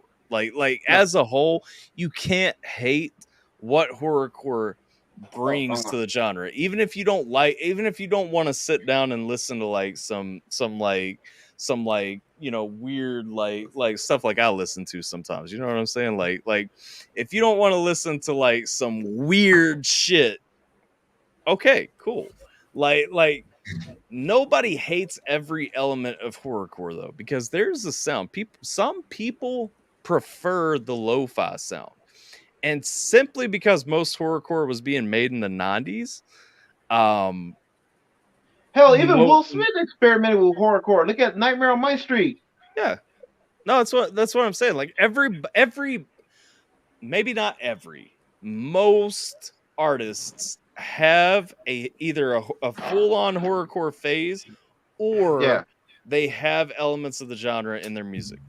I've definitely, well, in that case, I've definitely written a lot of horrorcore. Probably that's never ever going to see the light of day, but I've definitely set up those scenarios where you're being closed in, and it's just like, yeah, I like writing horrorcore.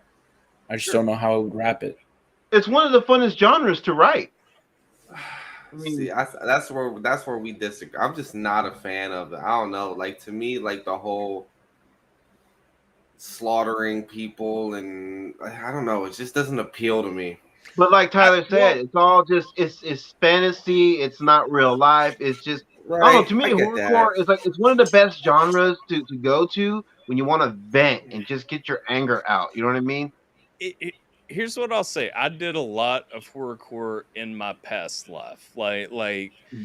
But to me, if I'm going to write a song now, if I'm going to record a song now where I'm doing vocals, I'm not talking about if I'm producing a song, if I'm engineering a song, but if I'm going to do vocals on a track, I want heartfelt lyrics. I want meaning. I want me injected into it. And so I don't personally want to do horrorcore because it has nothing for me. It's not what gives me that fulfillment. Now, that being said, 15, 16 years ago, most of my music fell squarely into horrorcore because, again, I was still figuring out how rap worked. You know, I'm a dude from Kentucky. Like, I grew up listening to hip hop, but I also grew up playing drums in a rock band, you know? Mm-hmm. Right. And so it's like when I made the switch over to hip hop, it's like most of what I'm writing, I'm just trying to figure out how rhyme schemes even work, you know? Because it's not like writing a verse in a song. It's completely different than writing a verse in a song because you've got your syllables, you've got your internals, you know, you've got everything that you're trying to get out. And there is no better medium than horrorcore just because you can write whatever the fuck you want.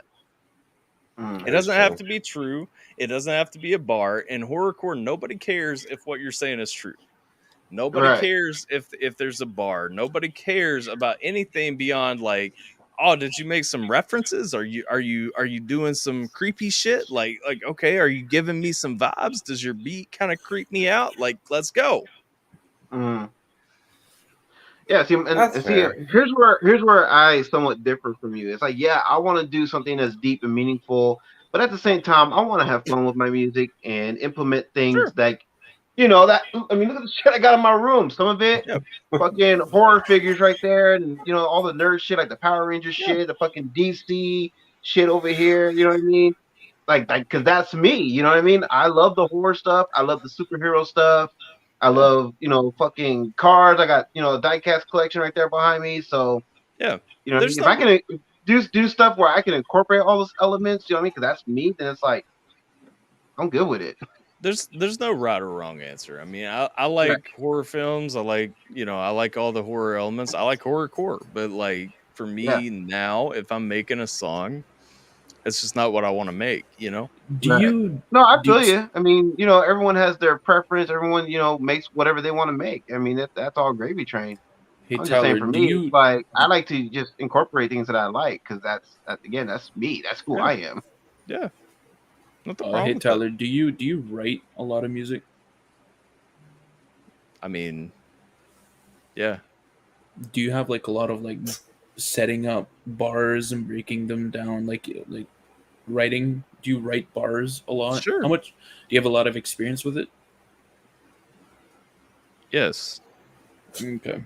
Are we going through with this? Because like I want to hear Tyler make music. I feel like that would be super nice. The problem is I really like where I'm at and what I do right now. I want to hear Tyler drop our collab that we've been working on. Like I said, the problem is I really like where I'm at and what I do right now. And do I want to make music? Do I want to do some things? Yes. But I also want them to be what I want them to be. I'm not going to rush them because I'm past that point in my life. I literally do music for a living now, like that's my job and that's my household's income. And so, I mean, I'm happy where I'm at. And so anything that I put out, anything that I do is going to be what I want it to be. Now that said, in the next 6 months, there's about a 99% chance that you'll hear a song where I'm playing drums and keys and singing and rapping and all this stuff. And I've got a homie playing guitar and, you were talking about that a while back. I'm doing some experimental things, but it's because it's what I want to do. And it's going to have to be what I want it to be. And also, yeah, Jay says he has music. Look for it. There you go. It exists. But anyway, but where though? Like, is it like really underground somewhere? There's all kinds of places. It's on Reverb Nation. There's some on YouTube. I mean, my music ain't hard to find. Shit, I guess I've just never looked hard enough. Dude, I had people hit me up pulling up some shit I made in 2008. Like, yo, I'm like, bro. Okay, this is what pisses me off though, because I joined the army in 2007. Okay, all my old rap stuff was back in the day, and I had it on MySpace Music. And when sometime between them, when MySpace Music shut down, they closed everything, and I lost so much of my old shit. And I'm pissed because there is that. There is also a potential that I may have found a cassette of my very first album that I ever made not too long ago, and I might be willing to at some point release that just as a hey, here's some old shit for you guys to listen to thing. Heck, Jason just released a shit ton of his 2010 music. Right? Can we talk about me for a minute? Damn. Yeah, Jameer, shut the fuck up. Damn. I mean, my point was saying you should do it. I was done. Jiminator I just had to bust Jiminator's balls for jumping in so eagerly. I want to hear it, man. I really do. And yeah, I did drop my old material. Give me $2,000. Where I was. Because I like hearing Jason's old stuff because that's where I am now. I'm just starting. So I'm just it's inspiration. My thing is this. I've done music for almost 21 years now. And I've done every aspect at this point of music. I've sang, I played the piano, the keys, I played the bass, I've done the drums, I've done every aspect, engineering, programming, producing, all that stuff. And where I'm at right now, it's like I just want to be happy. And so that's how, like, the culmination of all that stuff is how I ended up DJing anyway. And now it's like, okay, I'm Mises' DJ. And I can book my own engineering fees for people when I want to, how I want to. I can work with who I want to, charge, within a reasonable extent, what I want to work with people. I enjoy what I do on YouTube. I enjoy the workload that I give myself. I enjoy my self-paced workload. I enjoy doing weddings and doing house parties and doing like school dances and stuff like that. I know it's fucking lame, but it's like, when you're 32 years old and you're married and you're going out getting paid to get drunk at somebody's party and party with people, and like my wife gets to go everywhere that I go with me and everything. Like, it's something we can do together. It's a night, we get a babysitter, we get a night out at a genuine party without the kid, and then we get like dinner and all that shit. Like, I enjoy what I do. I enjoy where I'm at. And so it's like, do I want to make music? Yeah. Will I make music? Yeah. Will you hear more music from me? Absolutely. But I'm also not going to put out something that's not exactly how I want it at this point, because I don't have to do that anymore. Right. No, I feel you. Look at this. Jay's still giving Generator shit. He's just piling it on. Yeah. Wolves. It's Wolves and Real Homies that I've ever really heard AlphaTyler record, and the JMP Cypher. So yeah, wait, what the fuck? Yeah, you were asking about I did a full ass fucking music video on the JMP Cypher. What? Yeah, that's what I want to hear more of, bro. Just stop. I can't. Like at first I was just like, oh, he's talking about like my real shit that I'm just dropping like 100%. But then I'm like, you ain't even listen to like But no. Wait, what? That's nothing. You just literally made me forget English. But you make our brains hurt sometimes. Like I said, the only Tyler songs I've heard are Wolves, Real Homies, and the JMP Cypher. That's all. For the record, those are not AlphaTyler songs. Those are JJP songs that feature AlphaTyler. I know. No, you don't, because if you did, you would have said the only AlphaTyler music I've heard are JJP songs. So get it straight. But okay, let me rephrase. The only times I've heard Tyler is on Wolves, Real Homies, and JMP Cypher. That's when I've heard Tyler. Okay. Have you ever watched one of my reactions all the way to the closing? Yeah, and that, yeah. Yeah, it's like what's the grape bar? Oh fuck. It's not in my brain right now. You're making our brain hurt. Shit. Well, fuck. Lizzie Stars and softballs, twisted up testicles. Karen's right. Grow your balls. You're a grown ass man. Grab your balls. You a grown ass man. Always whining and crying like it's a part of you plan. Can't understand. Yeah, you repping as you go hard. Rapping with no bars. Reckon you a joke. Only ripping off the real stars. Get the diabolic rhyme, and you know we're gonna have one hell of a time. Stick us in the shine. It's the sense of your mind. Been on the sideline watching. Aging like a fine wine inferno in your mind, like Dante in the 9-9, waiting for the right time, learning when to not fight. It goes on. You've only heard about half of that verse. I want to hear it all. I want to hear that song. Give me a link, please. I beg you. No. Fuck. It's not finished yet. You'll hear it when I want you to hear it. Exactly. It's fire. It's fire. It'll drop when it's ready to drop. That's what I said, though. I'm happy where I'm at. I'm not dropping shit until I'm ready to drop it. I don't have to anymore. Okay, so you said Reverb Nation. So if I search up AlphaTyler or your legal name, like, would I find it? You should be able to find AlphaTyler on there, yeah. Okay.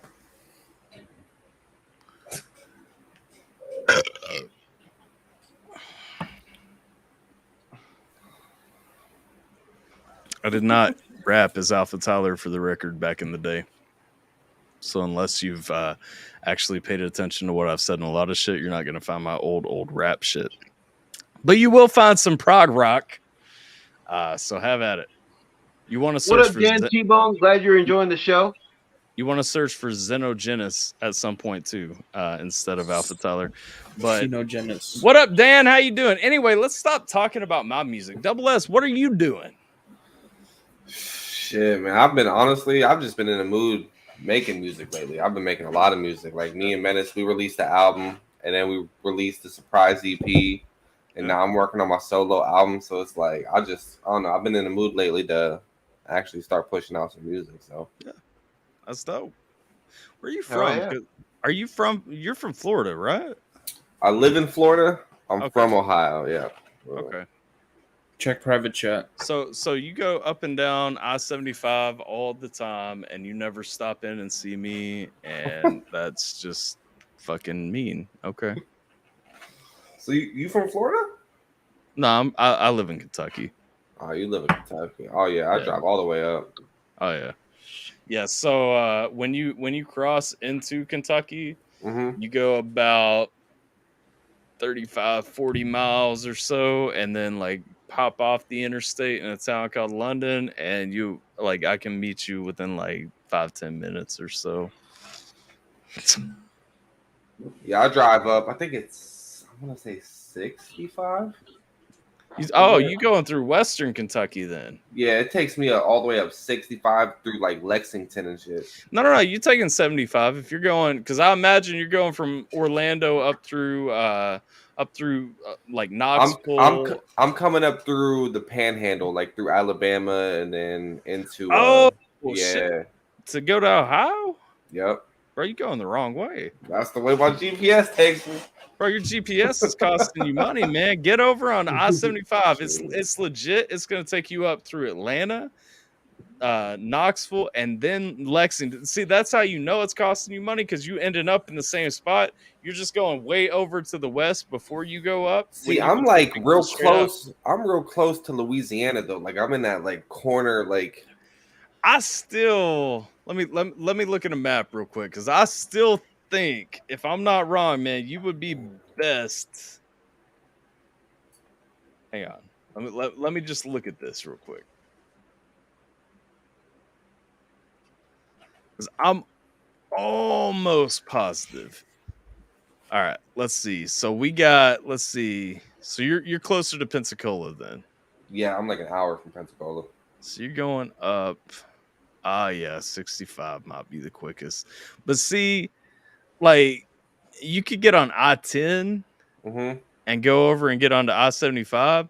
That's going to be the same distance that you're getting when you get up to just south of Louisville. Or do you go all the way to Louisville before you go to Lexington? I don't know if I go through it. I know I see a lot of signs for it when I'm driving. I don't know if I actually go through it though. Because I know I go. At some point, you're probably getting on I-64. Like if you're going through Louisville, you're going on I-64. And so what I'm thinking, if I'm not wrong, is like I-10 would be the same distance that you're hitting going across when you get into Kentucky. You know what I mean? It probably is closer, because it looks like you got to go a little bit further east to get to I-75 on I-10. Yeah. It depends on exactly where you're at, because I-65 is like starting way out. Like, do you go through Mobile on your way? Yep. Okay.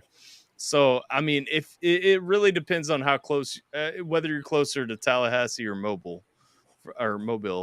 From what I'm looking at, if you're closer to Tallahassee, you're best off going through I-75. Yeah, I'm way closer to Mobile. Like I'm like an hour from Mobile. All right, yeah. So you probably are better off going the way that you're going then. I get it. Well, still, I mean, you're going through Lexington at some point. Also, there's a parkway like right around when you get to Bowling Green going up I-65. If you take the parkway, cut over and go to I-75 from there, like you would come over and be around where I'm at and roll through. If you ever decide you want to roll through, I'll take you out to dinner. My shit's tripping. Let's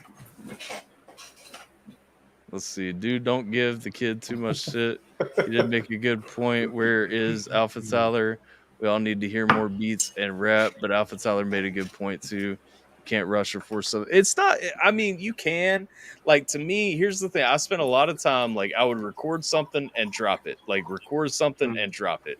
Like now I'm at the point, it's like, okay, I'm doing what I want to do. Like who else legit? Meezus is my favorite rapper active in the game right now. You know what I'm saying? Like straight up.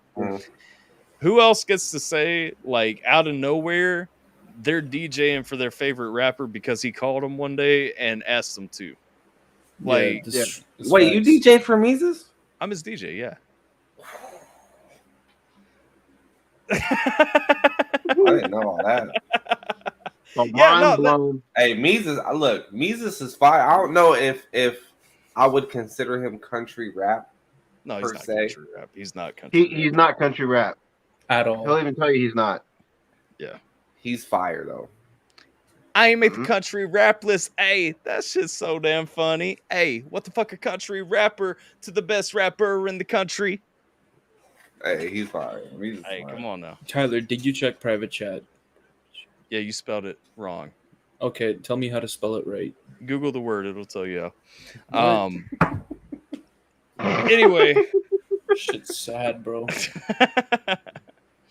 But no, like yeah, no, that's what I'm saying. Like I enjoy what I do, and so it's like music that I'm making on my own with my name on it. Like, do I want it out there? Yeah, but also like I'm super happy doing what I'm doing. You know, like literally, like one of my best friends. I like my favorite rapper is now one of my best friends in the world, and like also it's like I'm also his DJ. You know what I'm saying? Like, I'm not trying to rush shit with my name on it. I don't need my name on shit. I'm happy. You know what I'm saying? Like, I'm doing what I want to do. Hey, at the end of the day, that's what it's about. If you content with what you're doing, then keep doing what you do. No, go ahead, Jimmy. What you gonna say? He'll interrupt you. You got to talk first over him. Of all, like don't give him that. First of all, is it Xenogenesis or is it Xenogenesis? Jesus Christ. Just fucking spell it out for me, man.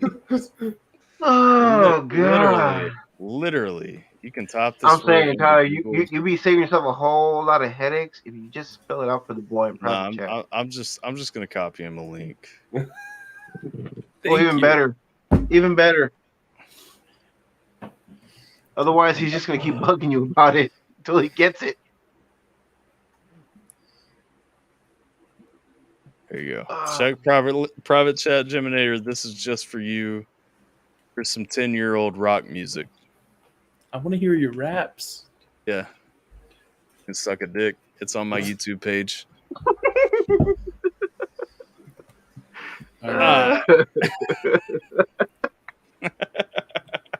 You're welcome. Damn, Ty. Boys. See, and this is why I don't put time frames on any of the stuff that I work on, because I don't know if I'm gonna have stuff done like a month from now, 2 months from now, weeks from now, whatever the case. It's like, no, look, if I have something I'm working on, I'll let you know. Yeah, this is what I'm working on. Is it dropping? I'm not telling you when it's dropping. It'll drop when it drops. I'm not gonna rush for you. Here's my thing. I spent a lot of time making beats, and then I was like, the amount of money, honestly, even today. And everybody's shouting out producers and crediting producers now and everything today. But it's like, it wasn't like that 15 years ago, first of all. At all. But second, like today, like producers actually, like if you can produce a solid beat, like you have a place, somebody will buy it. You know what I'm saying? But even looking at like that return, I'm not the guy who's going to make like 20 beats that sound similar and then just sell a big batch of things. You know what I'm saying? Me neither. I'm the guy, I'm going to spend a week making the beat that I want to make. You know what I'm saying? And that means like I'm going to go back through, I'm going to check all my layers. I'm going to make sure like it feels how I want it to feel. The return on investment, because there are so many people producing beats today, the return on investment for making beats now just doesn't exist in my mind. For the amount of work that I want to put into making a beat, if somebody's going to pay me the amount that beat's going to be worth, fine, I'll make you a beat. If not, I'm not going to make beats and just ask if anybody wants to buy them. You know what I'm saying? Again, partially because I don't have to. Same with engineering. Like, yeah, I'll engineer your shit. I'll engineer your shit on Fiverr. I'll engineer your shit if you DM me on Instagram, if I can fit it into my workload. You know what I'm saying? Like, facts. You got to reach out to me. The price is going to change depending on what my workload looks like. The turnaround time is going to change depending on what my workload looks like. And if you want me to go faster than the turnaround time that I give you, then the price is going to change again. Again, I don't have to make money off that because it's like the majority of weekends, especially right now, like the majority of weekends, I have a booking. Like I have a physical booking. That's a minimum. Let's say it's 2 hours. That's a minimum of $500-$600 that I'm making, plus free food, plus free drinks, so on and so forth, for a couple of hours on a Saturday. You know what I'm saying? Like I'm not begging people to buy my shit. So when it comes to music that I'm gonna put out, beats that I'm gonna make, engineering that I'm gonna do, I'm not just shoveling it out to the world in any way because I don't have to anymore. And it's taken me 21 years to get to that point. I would have appreciated it if it came sooner, but it didn't. And we are where we are. But 21 years later, I'm making a living doing what I wanted to do when I was 10, 11 years old. You know what I'm saying? Yeah, that's why I was asking you for advice for any, like pretty much anything. But you don't want my advice because I'm going to tell you, like, several of the steps that I took up to get to where I'm at right now were completely luck based. I was in the right place at the right time doing the right thing. And it just happened to work. You know what I'm saying? And so it's like I can give you tips on how to be better at this aspect, how to be more appealing at this aspect, so on and so forth. But I'm also I've been in fortunate situations here and there that have gotten me ahead of where I should have been in certain ways. And because of that, it's like I also have the freedom to be an asshole. And when I don't like an artist, I'm going to be like, fuck you. I'm not going to work with you. I don't like your shit. When I don't like a reactor, I'm going to be like, fuck you. I don't like you. I'm not going to put on your shit. When I don't like somebody that I'm interacting with, I'm just going to be like, fuck you. I don't have to like you. I don't have to play politics. Like I legitimately work for the dude that I want to work for. And anything else I do outside of that is just gravy, you know? That's fast, yeah, man. for sure. But yeah, I usually work on a beat, like takes me 4 days minimum because I don't do it like all the time. Yeah. It takes me about a week to make a beat, 4 days to about a week. It depends on how much I like the beat. I've been working on this Mises beat for like almost 2 months now, and I'm it's still just not always good enough. I'm always looking for more, but I don't want to overdo it. See, that's where I can't find the balance, you know? Geminator, so just so you know, Double S, like Geminator hit me up a while back. He's like, if I make this Mises beat, will you send it to him? I'm like, no. I'm like, I mean, if it's good enough for him to use, like, yeah, I'll be like, hey man, check out this beat. This dude just wants you to use this beat. I'm like, but if it ain't good enough, I'm gonna tell you it ain't good enough. And he's like throwing this stuff out. I'm like, bro, like no, this ain't it. And he's like, well, what's not good enough? I'm like, it's fucking okay. The first one he sent me, like, dude is literally on his keys just slamming shit out of time and everything. Like, didn't even map it, like no MIDI mapping going into this thing. Like, we're just slamming shit wherever it is. And I'm just like, you really think like I'm gonna take this and just be like, here, man, this is your next beat for your next song? Like, no, fuck you. And honestly though, that's what's gonna help you the most is because like you don't want people in your corner just telling you yes, because that's not gonna help you grow. Exactly. You don't want to surround yourself with yes men that they're just gonna gas you up. I do handle criticism pretty well, I will say. He does. So I've gone through 5 versions of that beat. You've heard the first 2. Yeah. Dude, I've sent my music to people who straight told me that shit's ass, and I can sit there and get mad about it. But at the end of the day, if they give me a valid reason to why they don't like the shit, I'm gonna look at it at least. But hold up, Jimmy. There, you and I just had a conversation on Discord about some things you picked up to kind of help with your producing. And what are those? You mean today we had this conversation? Yes, we did. Don't act like we didn't. When I was chilling alone in the voice chat. Yes. Well, I bought some samples. Okay. About 50 new boom bap, because I've been looking into making boom bap beats. Mm-hmm. because I feel like that could sell pretty well. Are you talking like instrument packs, or are you just talking all like 20 different snares, 20 different kicks, 20 different everything. That's the key. And see, that's the thing. Ever since I started making beats, I swore off loops. I was like, no, that's not original. I'm just like, because like till now, every single beat that I've made has been built from the ground up by myself. Okay, well, time out, because two things. Number one, I told you from the beginning, it doesn't matter what DAW you use. If you're wanting to make beats, what matters is what plugins you have. Yeah, that is 100% what you're building, is what your plugins are, what your sample library looks like, what your virtual instruments look like, all that stuff. That's what really makes it, because most of that is compatible with multiple DAWs anyway. Yeah, and anything that doesn't really fit, I just use a converter. Yes, I was done. Here's the thing, though. You get frustrated. You get caught up on this loop thing because you keep going back to it, because you've talked about this since I've known you. You've talked about it. You're like, but I don't know how to make a hip hop beat, because I don't know how to give like consistency without it sounding repetitive and boring. To a certain extent, a hip hop beat by itself is going to sound boring because it has to have consistent. There has to be a binding pattern. Nobody wants your beat if there's not a pattern that is keeping the song coherent. And that's where we've gotten back to, and that's where all my criticism to you has come from, when you've shown me a beat and you're like, oh, this is a hip hop beat. No, it's not.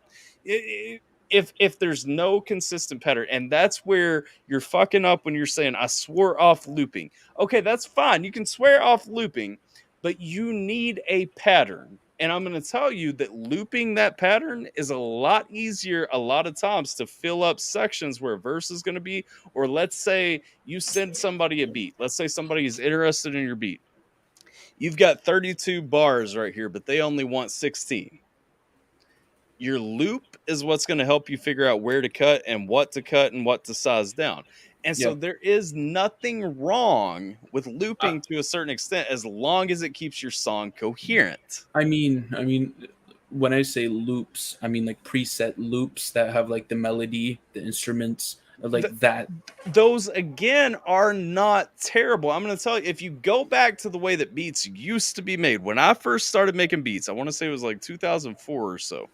When I first started making beats, that was our version of samples. Was loops from other songs, loops from other audio, loops from recordings, so on and so forth. You take it, sometimes you flip it, sometimes you chop it up, sometimes you stretch it, you condense it, whatever the case may be.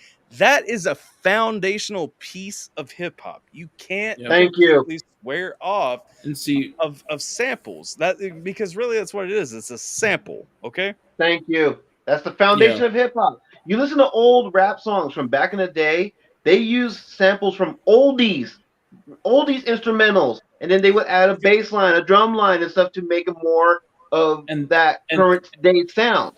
And that's what I've been doing now. Like that was my point. No, you haven't been doing that. No, listen. That's what You've been building yourself the ground up. You said this on record. I know, but this is the point I was getting to. I've been using loops for like a few weeks now. Whenever I'm making a beat, I'm using melodies that have been already made. I'm just to make it simpler and just adding more flair to it. Backpedal whenever we call him out on his shit. You do backpedal a lot. Just own it. Thank you. That was the point this conversation was leading to. I am accepting looping now. Here's the thing. The most foundational aspect of hip hop. Now I'm sorry, because I know like a lot of MCs hear this and don't like it, but the most foundational aspect of hip hop is the DJ. And there's a reason, even to this day, when you look at a DJ controller, when you look at a deck that people use, there are two turntables. You are meant to mix and blend and juggle two competing things, change them into something original, and then add something in the middle that combines them and makes it something unique. Yeah, that is how hip hop started. Yeah. It'll start with the beat. And there's nothing wrong, because guess what? That's what you're calling a loop. there's nothing wrong with using a loop as a part of it, especially if you're going back to boom bap. Yeah, it's great if you have a huge library, and I encourage having a huge library of VSTs. I've been telling him that too. For whatever you're looking at, but please don't discredit what a sample is and the value that a sample adds to what you're doing. Yeah, I've definitely learned a lot within the last few months because I've been looking up, like I've been watching how people produce, like how, like, you know, I've been doing my research on it, and I've learned a lot. And are you a Jay-Z fan? Have you listened to a lot of Jay-Z ever? No, I can't say that I have. Okay, I mean, Lil Wayne, is that because no? Okay, no. Because I can't play a fucking guitar, so I need to get guitar loops, you know? Where the fuck? Oh my!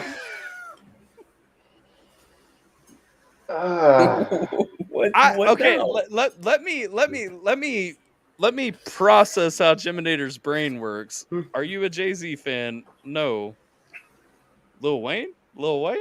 Because I can't play guitar. What connects these three things in your mind?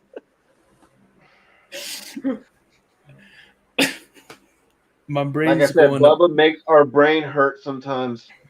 My point was going to be, if you go back to, you know, again, I was saying Jay-Z belongs in the GOAT conversation 100%. Anybody who denies that, again, we can't talk about hip-hop.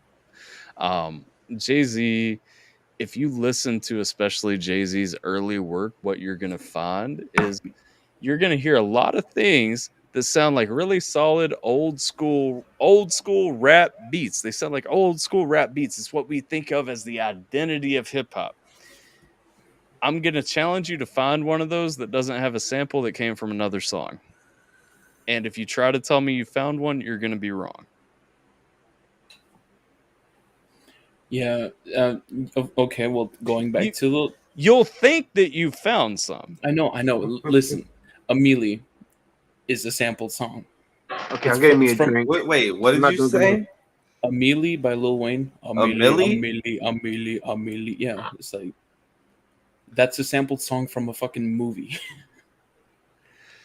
Not what I was talking about, but... I know what you're talking about. I would never claim to be a producer. I don't have the slightest idea of the process of making a beat. It all started so simple. Like, see, this is why you shouldn't have let him talk in your place earlier, Double S, because then you take liberties. Anytime you're talking, now you're his rug. My thing personally is like, I know as an artist what I like to hear. I haven't consumed when I'm selecting a beat or whatever the case is. Yeah. But as far as like the production behind, I don't know what the fuck goes into that. Like, I know like the... Well, here's what I'm going to tell you. I can take any sound. I can take you talking right there. I can flip it. I can change the pitch on it. I can change the tempo, the timing, the wave pattern, all that. It would be unrecognizable as your voice unless somebody completely reverse engineered everything that I did to it. And in some way I could loop that together, throw some drums behind it, and make a beat out of that.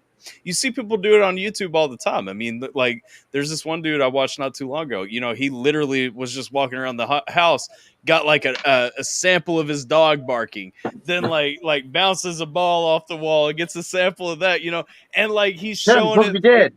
He's showing it through in Fruity Loops as he's going, and he's like building a beat on one side of the screen while he's catching these samples and everything. And it's like at the end, like it's a full-on rap beat. You know what I'm saying?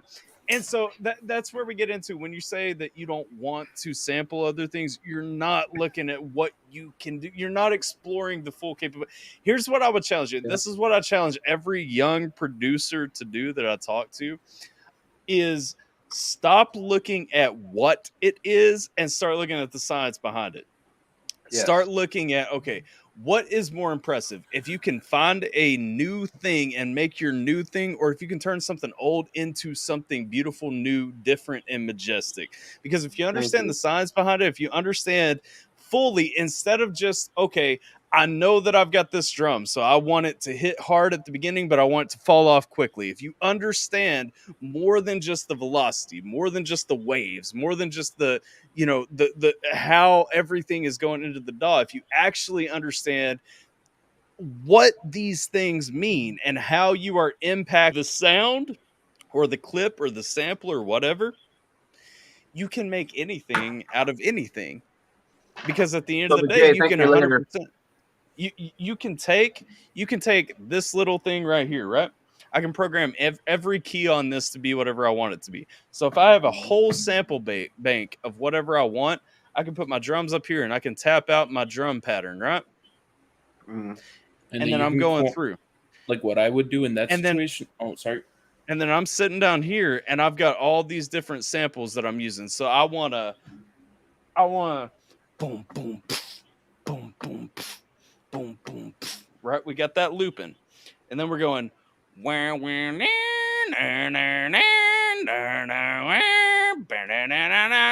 like you can literally transform whatever you want if you understand your equipment, understand your software, and understand how they work together and what they can do together. Mm-hmm. Like I said, Bubba J, thank me later. Yeah, it's just I don't feel like my normal self. I haven't consumed pot in like 3 weeks, so it's good. You needed a break. You've fallen asleep too many times on my streams. Yes. You don't need pot to be creative too, my guy. I mean, you're right, but you're wrong. You really don't. No, you don't need it. If you need some kind of influence, if you need some kind of mind-altering substance in order for you to be creative, then you are not a normal functioning human being. Facts. You know what I'm saying? Yeah. Now, does it help you get into a creative spot? Sure, but like you don't need it. You just got to. You don't need it. You don't need to be dependent on it. Yeah. Everything just sounds so much cooler. Like, I quit drinking for like 2.5 months, and I will say during that time period, I started, in my opinion, writing some of the best stuff I've ever wrote. Yeah. Like it actually helped me out by stop drinking. Bro, I quit drinking between my ex and my current wife. I quit drinking like the whole time between those two relationships. And honestly, when I started dating my current wife, I still wasn't drinking until like, as we got further into the relationship, she was like, we were talking about things and she understood. Like I walked away from drinking because I felt like I was having issues tied to drinking when the issues were really coming from the person that I was with before. Mm-hmm. And, she kind of warmed me back up to that spot where I was like, okay, maybe I can trust myself if I have a few drinks and stuff.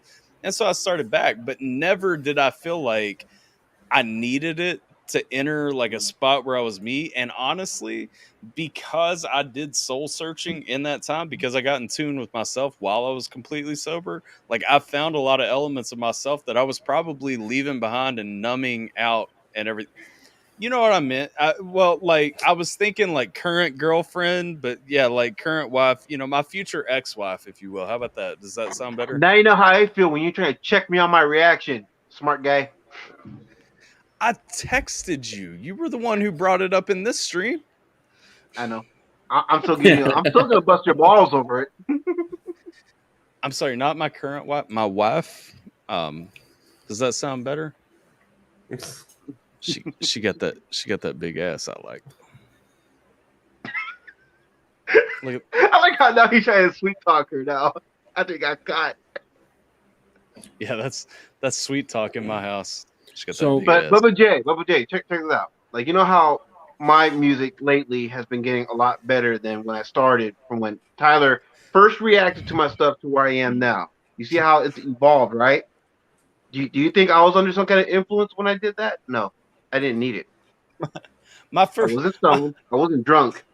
My first reaction to Double S, just so you know, because Jason's been around for a long time. Like a lot of people don't remember my first reaction to Jason. Like my first reaction to Jason was I stopped the song and I was like, bro, you can give me this song for like a week and I'll make it sound 100% better. Like just this is not good as it is. Right. See, and that's the thing. Like Menace and Double S, and like a bunch of other people like Domier and Jay Jay in here. Like they keep pushing me. Yo, just record it and put it out. You'll learn later. Like, and I'm just like, I guess my fear is I just don't want to get any. I just don't want to put anything out there and sounding like absolute shit. You want the benefit of being a good artist without going through the struggle of being a bad artist. Here's That's what it is. People are trying to give you that because you need that feedback, man. You need that. You need that yes. crush coming back. Like, so basically, what you just said. I'm sorry, Tyler, for cutting you off, but it has to be said. What you just said right there, Jiminator, you do have a problem with being critiqued on, because if you didn't, then because if you didn't, then you shouldn't have any problems putting out whatever, so people can look at it and tell you, okay, look, this part right here, this is good, but this part right here, here's what you can do to improve this to bring that desired sound that you need. You have to be willing to put out whatever so people can help guide you to get to that point that you want to be. It's different when you're talking about beats and when you're talking about vocals. No, it's not. It's the same thing. It's literally the same thing. Stop making excuses, because it's not. It's the same thing. The people you need criticism from might be different, but you still need criticism, is what it comes back to. I'm gonna give you an example. I'm gonna put myself in the hot seat. Like, a lot of people were listening to me talking for a little while, and we're like, okay, you need to drop a couple of songs. And so I dropped 2 songs on my YouTube channel just so I would have 2 rap songs, and neither of them were ready to drop. And honestly, I look at them now and I don't give a fuck about those songs. Like, they're there. They've got, their views and all that stuff, and we've all said our piece. I literally did not finish mixing one of the songs at all, just because, again, I said it was going to come out on this day, and then that day it wasn't ready because I had other shit going on. I was like, fuck it, upload. And then the other song, I had writer's block, and I was just like, I want to fucking put this out and like do a video for my boys and stuff, and I really don't care what it sounds like, and everybody wants to hear some music. I put them out. I stand behind the lyrics in the songs. I stand behind the beat in the songs and all that. Like, I stand behind the songs, but it's like those are not a reflection of me as an artist. But I put them out because, again, everybody was like, well, I want to hear something from you. And then I realized, I'm like, fuck it, I don't have to do it at that pace because I don't have to. But I'm also at a point, like I said, I'm at a different point. And I'm not saying that to like put you at a level under me or anything like that. I'm just saying I don't have to do that. You're trying to figure out, and I could recognize the flaws in those songs. I said it when I dropped them. I was like, these songs are not done. And but what I would say to you is you need feedback on these things. It's just like, you told me 100% when you sent me that beat that you wanted Mises to use. You told me 100% this is fire. This is something that Mises could use. It's the best rap beat I've ever made. And I listened to it and it wasn't. Look at it this way, Jiminator. Had I not put out that first song, right? Give Tyler that first song of mine to react to, I wouldn't be where I am right now. If I hadn't had any other reactor, Jekyll, Mad Hatter, if I hadn't had them, look at my stuff to tell me what I'm doing wrong, I would still be putting out shit today compared to where I am now. That's fine. And Jason, you remember the conversation we had one night after we were done streaming, and I was just like, okay, well, I'm doing beats for me. I'm doing this for me because I like it. No, and you were like, yo, like you were just like you just snapped. You were just like, shut the fuck up. You need to just start doing this. You can make money off of this. You can do what you love for a living. I was like, okay, because you're leaving out some details. You're leaving out some details. Let me put the full context of what was said. You were trying to say. And I know you're going to backpedal on this too, so just do us all a favor and let me finish making my point, and then you can backpedal all you want afterwards. The conversation we had was that you were trying to say that, that you were just making beats for yourself, you were just doing it because you love music, so you don't care about money and whatever. Me and Tyler was there at that call. We were both telling you, if you're good at something, if you really believe in what you're doing, you love what you do, never do it for free. Put it out there. So that way you can be the best version of you that you could possibly be, and you can have artists look at your shit, put your shit out there and help promote you. And so that way you can make a living doing what you love to do, because ain't nothing wrong making a living doing what you love to do. That's called living the dream. I which is believe what everyone should be striving for. I believe very specifically that night I asked you, is this what you want to do? Is this your dream? And you said yes. And I said, do you feel like you can work to that point? And you said yes. And so we built to a point, and I said, then why are you not wanting to make money off of it? Because it was specifically about somebody who said they liked your beat and they would pay you for it. And you said, I'll give it to you. I just want you to use it. And I said, why would you not charge somebody for your beat if you enjoy it? Exactly. Like, if you want to do this for a living, if you know it's your passion, it's something you want to do, you have somebody who's interested, why would you be doing it for free? Perfect it, get better at it, and do it for money. There's nothing wrong, because you told me specifically in response to all that, you said, it's my passion. I don't necessarily want to sell it because then I feel like I would be selling out. And I said, that's stupid. Yes. Yep. Which to me, I took offense to, because what you said was like, oh, because I'm putting out my music and I'm trying to make money off of my music, that means I'm less passionate about my music then. Or that, you know what I mean? I don't love it as much as you because, oh, you're doing it for free. And now here I am trying to do it for money. It's just like, I felt insulted when you said that. Yeah, I never meant it in any, it's just like, but that's what you said, though. It's just like all this talk on YouTube right now about clout chasing and all this stuff. Listen, we're all clout chasing. We're all trying to get attention. We're all trying to get noticed and known and whatever. And if you're not trying to, then you're doing the wrong thing. You're on fucking social media. You should be trying to grow. If you're on social media as a personality. Now, if you're coming on here as you and you're just saying, okay, I want to have friends, then have friends. Social media is for that too. But if you're on here saying, I'm a personality, I'm going to be a producer, I'm going to be a rapper, I'm going to be an engineer, then get criticism, get told that you're wrong, and build to a point where you can make a sustainable living off of it. Yeah. Now you got to remember at the same time, there's a difference between someone giving you criticism and someone giving you hate. If someone's telling you your shit is ass, but they're not giving you a reason, they're not telling you why, that's just hate. Yeah. But if someone's telling you like, hey, this shit sucks, but here's why and here's what you can do to fix it, that's different. Yeah. And that's why you guys have probably all, I mean, Double S, you may not have heard me say this before, but that's why I've said from the beginning, I might tell you that your shit sucks, but I will always tell you why I think it sucks. Same. Because 100%, I'll be real with you. I will be 100% bare bones. If I don't like it, I don't like it. If it's technically good and I don't like it, I'll also say, hey, this is technically good, but it's not for me. That doesn't mean I don't want to listen to it. That doesn't mean I don't want to help you. I don't want to critique you, whatever the case may be. Except for when it's Jake Hill. Except for when it's Jake Hill, just because I'm fucking tired of hearing Jake Hill. Thank you. But again, like in all seriousness, I set out, I want to be honest. I have 21 years of music experience. I have something that I can give somebody else, especially somebody that's just starting. I want to give you what I see, but I want to do it constructively. If I don't like you, I'm never just going to tear it down. I'll tear it down, but I'll also tell you why I'm tearing it down. Now, it's just like I did a reaction the other day, and dude paid me for the reaction. You know what I'm saying? Like it was not just a random reaction. I reacted to this song.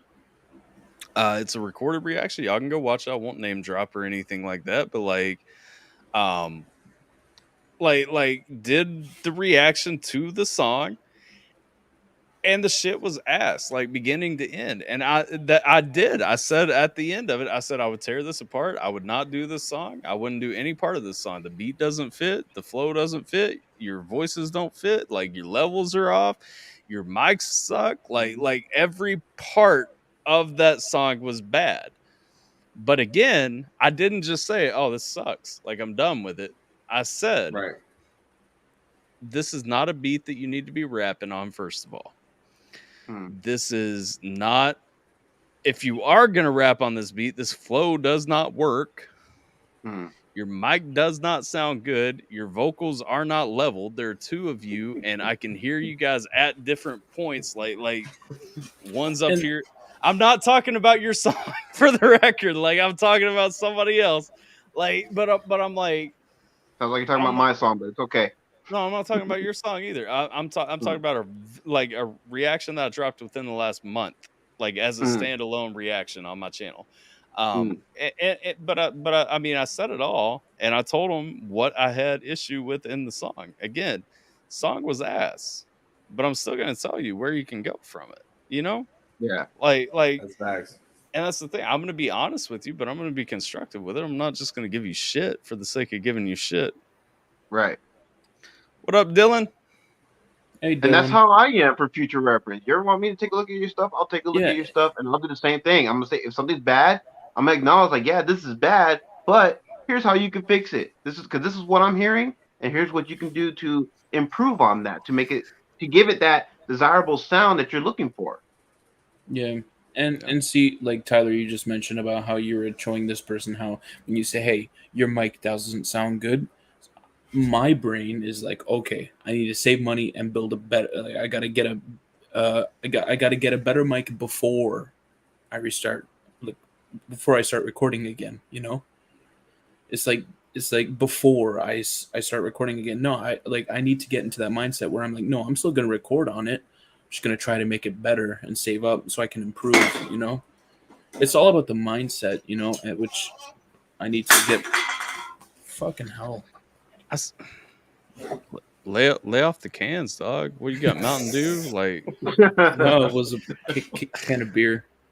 You know, shout out to Dylan's point here. I agree, but I also think if you put your stuff out there, you should take it. Yeah, and that's the thing. I mean, here's the thing: if you put your stuff out there, even if you're doing reactions, even if you're doing just a fucking live stream, if you're walking through the mall, you're gonna get trolling and hate. You're gonna get whatever. Like. If you're on social media, you're gonna get all spectrums of that shit, and so like sometimes you gotta 100% like own the criticism, build from the criticism, but also understand too, like some people are trolling you, and sometimes like you just gotta have thick skin, you know. Oh exactly. Exactly. And that's one thing I do have, thick skin. And to a degree, I agree. You still get a little touchy sometimes. Yeah, it's just like okay. So for example, it's like when the entire family game night is about me jerking off a bull. Yeah, that shit's kind of annoying. Like I'm not even gonna lie. It's just that's but true. It's fun. Like, you're 100% gonna get hate no matter what you do. Whatever. There's gonna be someone who hates on you. Exactly. But how you deal with it and how you move on from it is going to determine a lot with if you're one of those people who I've had so many people tell me like my shit's ass. But at the end of the day, for every person that tells me my shit's ass, I have 10 to 20 people tell me my shit's dope. So you have to look at it in that aspect. Now, if you have 10 people telling you your shit's ass, okay, then you could be like, maybe my shit's ass. So you have to kind of look at it like that too. Yeah. There's also the aspects here. I mean, sometimes we learn the most from our mistakes. I mean, there is nothing wrong. Your first few goes, I mean, you're gonna drop ass. You know what I'm saying? You're gonna drop, bro. 100%. You're gonna hear it. You're gonna think it's dope. You're gonna show it to like your girlfriend or something. She's gonna say it's dope because she likes you, and then you're gonna drop it, and it's gonna be like, damn, did I really do that? But that's fine. Like that's fine, man. That happens. Everybody has to start from somewhere. Even the goats, when they first started, the first shit that they put out, you know that shit was ass. Eminem's first song was trash. Yeah, bro, I heard that the other day. But here's the thing though. All these goats though, they had people in their circle that were telling them, okay, look, this sucked, but here's what you can do to build from that. You know what I mean? Here's how you can improve from that. Well, it's just like we were talking about Infinite earlier when we were talking about M's albums and everything. There's a reason I don't want to include Infinite in my discussion of M's albums. Like, I don't want to disrespect what he came out with at the beginning, but also at the same time, like that is not, to me, indicative of who M is as an artist. It was his first thing. Exactly. See, I love Infinite though. Look, I love that. I do love that album. I can't lie. I respect the album. I don't like it. Can we not get off topic, please? Jiminator says, or Jay says, Jiminator, don't think, just do it. It's called paying your dues. So make music, drop it, and pay your dues. Yeah.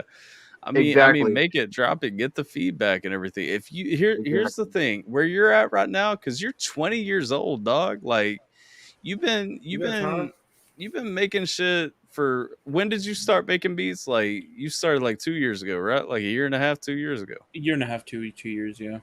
Yeah. Here's the thing, man. I remember you can't be the best right now. like of course. Unless you're fucking Mozart and you're a prodigy or something, like, you can't be the best right now. No. Like, so you know what? Where you're at right now, if you think it's ready, drop it. And then take the bumps. You're gonna look back on that shit in 10 years and be like, I go back and listen to my songs I dropped 10 years ago, fucking 15 years ago, and I'm like, I thought this shit was fire when I dropped it, but this shit is garbage. Yeah. Same thing. I mean, that's the reason why all of my old shit that I wrote back in the 2010s, or hell, back even pre-2010, the reason I put all that out there is to remind me of where I was. You know what I'm saying? Look back at that stuff and be like, damn, I could have did this better. I could have did that better. You know what I'm saying? And people tell me, people tell me, I'm not done yet, dude. Stop interrupting, okay? You need to use these more than this. Yeah. All right? So slow your damn roll. So anyway, I look back on all that shit, and I'm like, and people tell me all the time, including Tyler, he's guilty of this too. Dude, you should go back and redo those songs. And I say no, because I want to be reminded of where I was. I want those songs to be a reflection of that time of where I was. So when I put out something new, it's going to be way better than that. I like that Jay went full circle with this and said Kid Rock's first and second album sucked balls. They did. They did. But I still listen to him though, because hey, that's where he started. Yeah, speaking of which, the other day, Hallrick, I don't know if you know who that is, Tyler, but I know Double S, you know Hallrick, right? Mm-hmm. So he posted something on his Instagram. Makes some of the most fire beats I've ever heard. I know, right? Dope. I know. And he put something on a story. He's like, when you scroll back and hear your first beat ever, that happened to me the same day that he had posted that, just before. I heard my first beat ever, and I was like, "Fuck, dude!" Like, I was like, "What was I thinking?"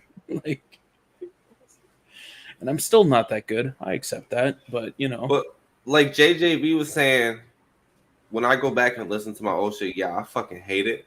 I hate it. Mm-hmm. But at the same time, when I listen to like one of the first songs I made compared to like one of the most recent songs, dude, the progression is, you would literally not know it was me. Like, it's that insane. Yep. And you don't want to fix that stuff, because again, it's a reflection of where you were at that time. You want to be reminded, okay, this is where I was. Okay, this is what I need to do so I don't repeat those same mistakes over and over again. Because it's like history, dude. You erase history, you're doomed to repeat it. Abd Sukur, do you know me? I think I've seen your name in live stream before, maybe. But no, I don't know you. Wait, I think I recognize him. But yeah, you just gotta go through it, man. You gotta go through the growing pains. If you don't go through the growing pains, you ain't never gonna grow. Exactly. The only one that's holding you back right now, Jiminator, is you. You not putting stuff out there so people can teach you. Yeah, I just need to break. I need to break through that barrier. That's right. Stop being sheltered. Just put the shit out there, dude. Like Dylan said, put the shit out there. Give people an opportunity to critique. Say whatever they need to say. Get that feedback and take it for what it is. Jay loves Survive by Menace and Double S. They hate it. Tyler, you Don't were like like it. Geminator. Don't like it. Geminator what? I don't know.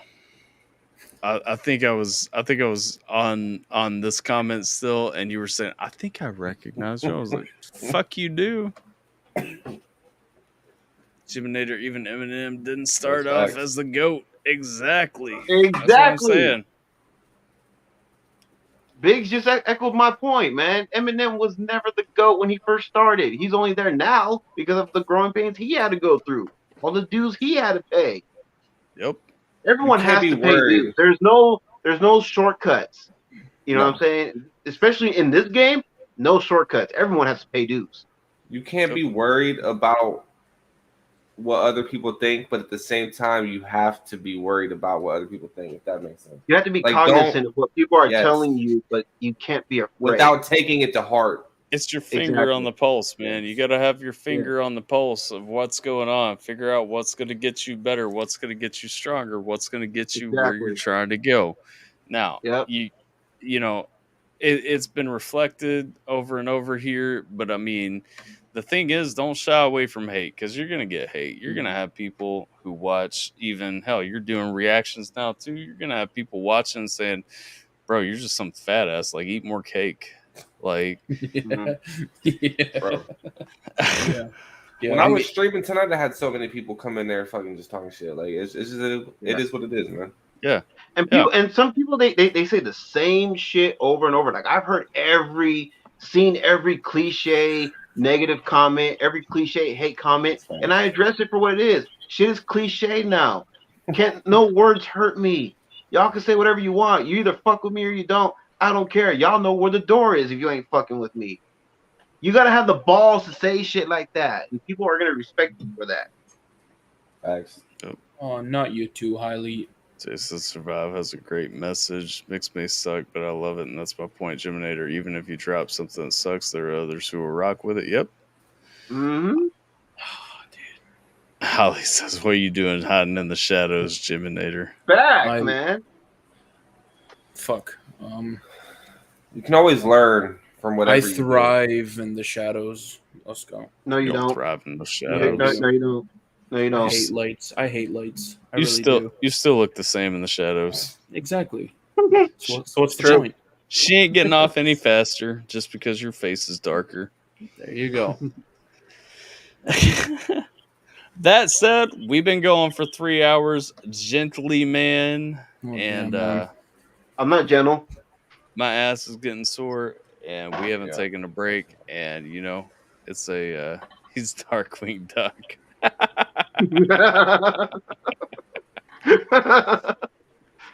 I miss Highly, man. Highly, you need to come around more. That's the thing. We're all here for you at the end of the day, Jiminator. Yeah, I don't think Highly is. Holly's been around a lot lately, though. Like Holly been jumping into live streams and everything lately. Like Holly been showing up. Like I appreciate the love, dog. Yeah. Don't be a stranger, Highly. Even disagreeing with someone don't mean you can't take what they're saying and put it to use. Absolutely. Yep, facts. Double S DM Buckshot on Instagram, he says. Got it. Shout out to Buckshot, man. Buckshot laying out some facts too. Sometimes lurking while I'm talking to Mama. Yeah, I feel you. Definitely here for all he is. All right, man. I'm gonna cut out though. Appreciate you having me up. Well, stick around for the closing. Like, yeah, that's part of why I'm closing it out, Roxy, because my mic has started trolling me. I keep looking over, and my mic's doing that bullshit it was doing the other night, where it keeps like leveling down on me for some reason. I don't know what the fuck's. I need to update my fucking preamp, but yeah, we back up anyway. That's it. Make sure that you check out the homies if you haven't already. My man Jason JV channel linked in the description below. Jiminator, you guys know where to find Jiminator's channel. If you don't, just look for Jiminator. He's the only person in the world dumb enough to think that would be spelled with an E. I got quiet again, but yeah, he's the only dumbass in the world that would spell Jiminator J with an E instead of an O. So make sure that you guys go. Don't forget real quick, Ty, I just want to put this plug in real quick. Don't forget that you can find Jiminator, AlphaTyler, and your boy JJV and the Alpha Team fam Dick Sword. That's right, guys. Join the Dick Sword. Speaking of which, I'm gonna be plugging your Discords in my reactions from now on. So I'm gonna shove a dick sword through your heart if you don't shut the fuck up and let me finish what I was saying. You can shove a dick through something else. I'm just gonna... No, Bill's already blown your asshole out, so I know I can't go in there. But it's anyway, like, it's like the dark side. Double S is like, yo, I ain't here for this interview. All right, and finally, make sure that you guys check out Double S. Man, let's see your channel right now. Is it still? It's like because you and Menace for a little while had the 2 Menacing Threats channel, but I think you changed your name again, didn't you? Yeah, it's just Double S. It's super hard to find just because there's like hella double S's. Yep. Yeah, a second. But if you type in double S, if you type in double S Dear Liquor, I promise you that shit will pop up. That is a dope song. I checked it out.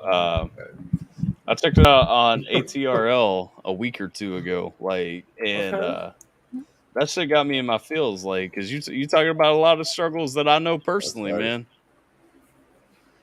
But there's a link to Double S's channel in the chat for everybody. If you guys can't find it, I went ahead and did the grunt work for you. There you go. Click that link. Subscribe to Double S. Yeah. Yep. But that's all we got. Appreciate everybody stopping by. Like, share, and subscribe. Appreciate everybody watching the replay. I know at least Kat's going to because she told me she would. And Kat, when you get to this point, make sure fucking levels. All right, Kat, when you get to this point, make sure that you comment down below that you watched it. I'll be watching for that comment. And I want to be on elsewhere. There you go. I got it right this time. That's all we got. Like, share, and subscribe. I'm DJ AlphaTyler. These are all the homies coming with me, and that's all we got for this. So without further ado, hope you guys stay safe, take care of yourselves, and all those other things that I say at the end of a video. Huzzah!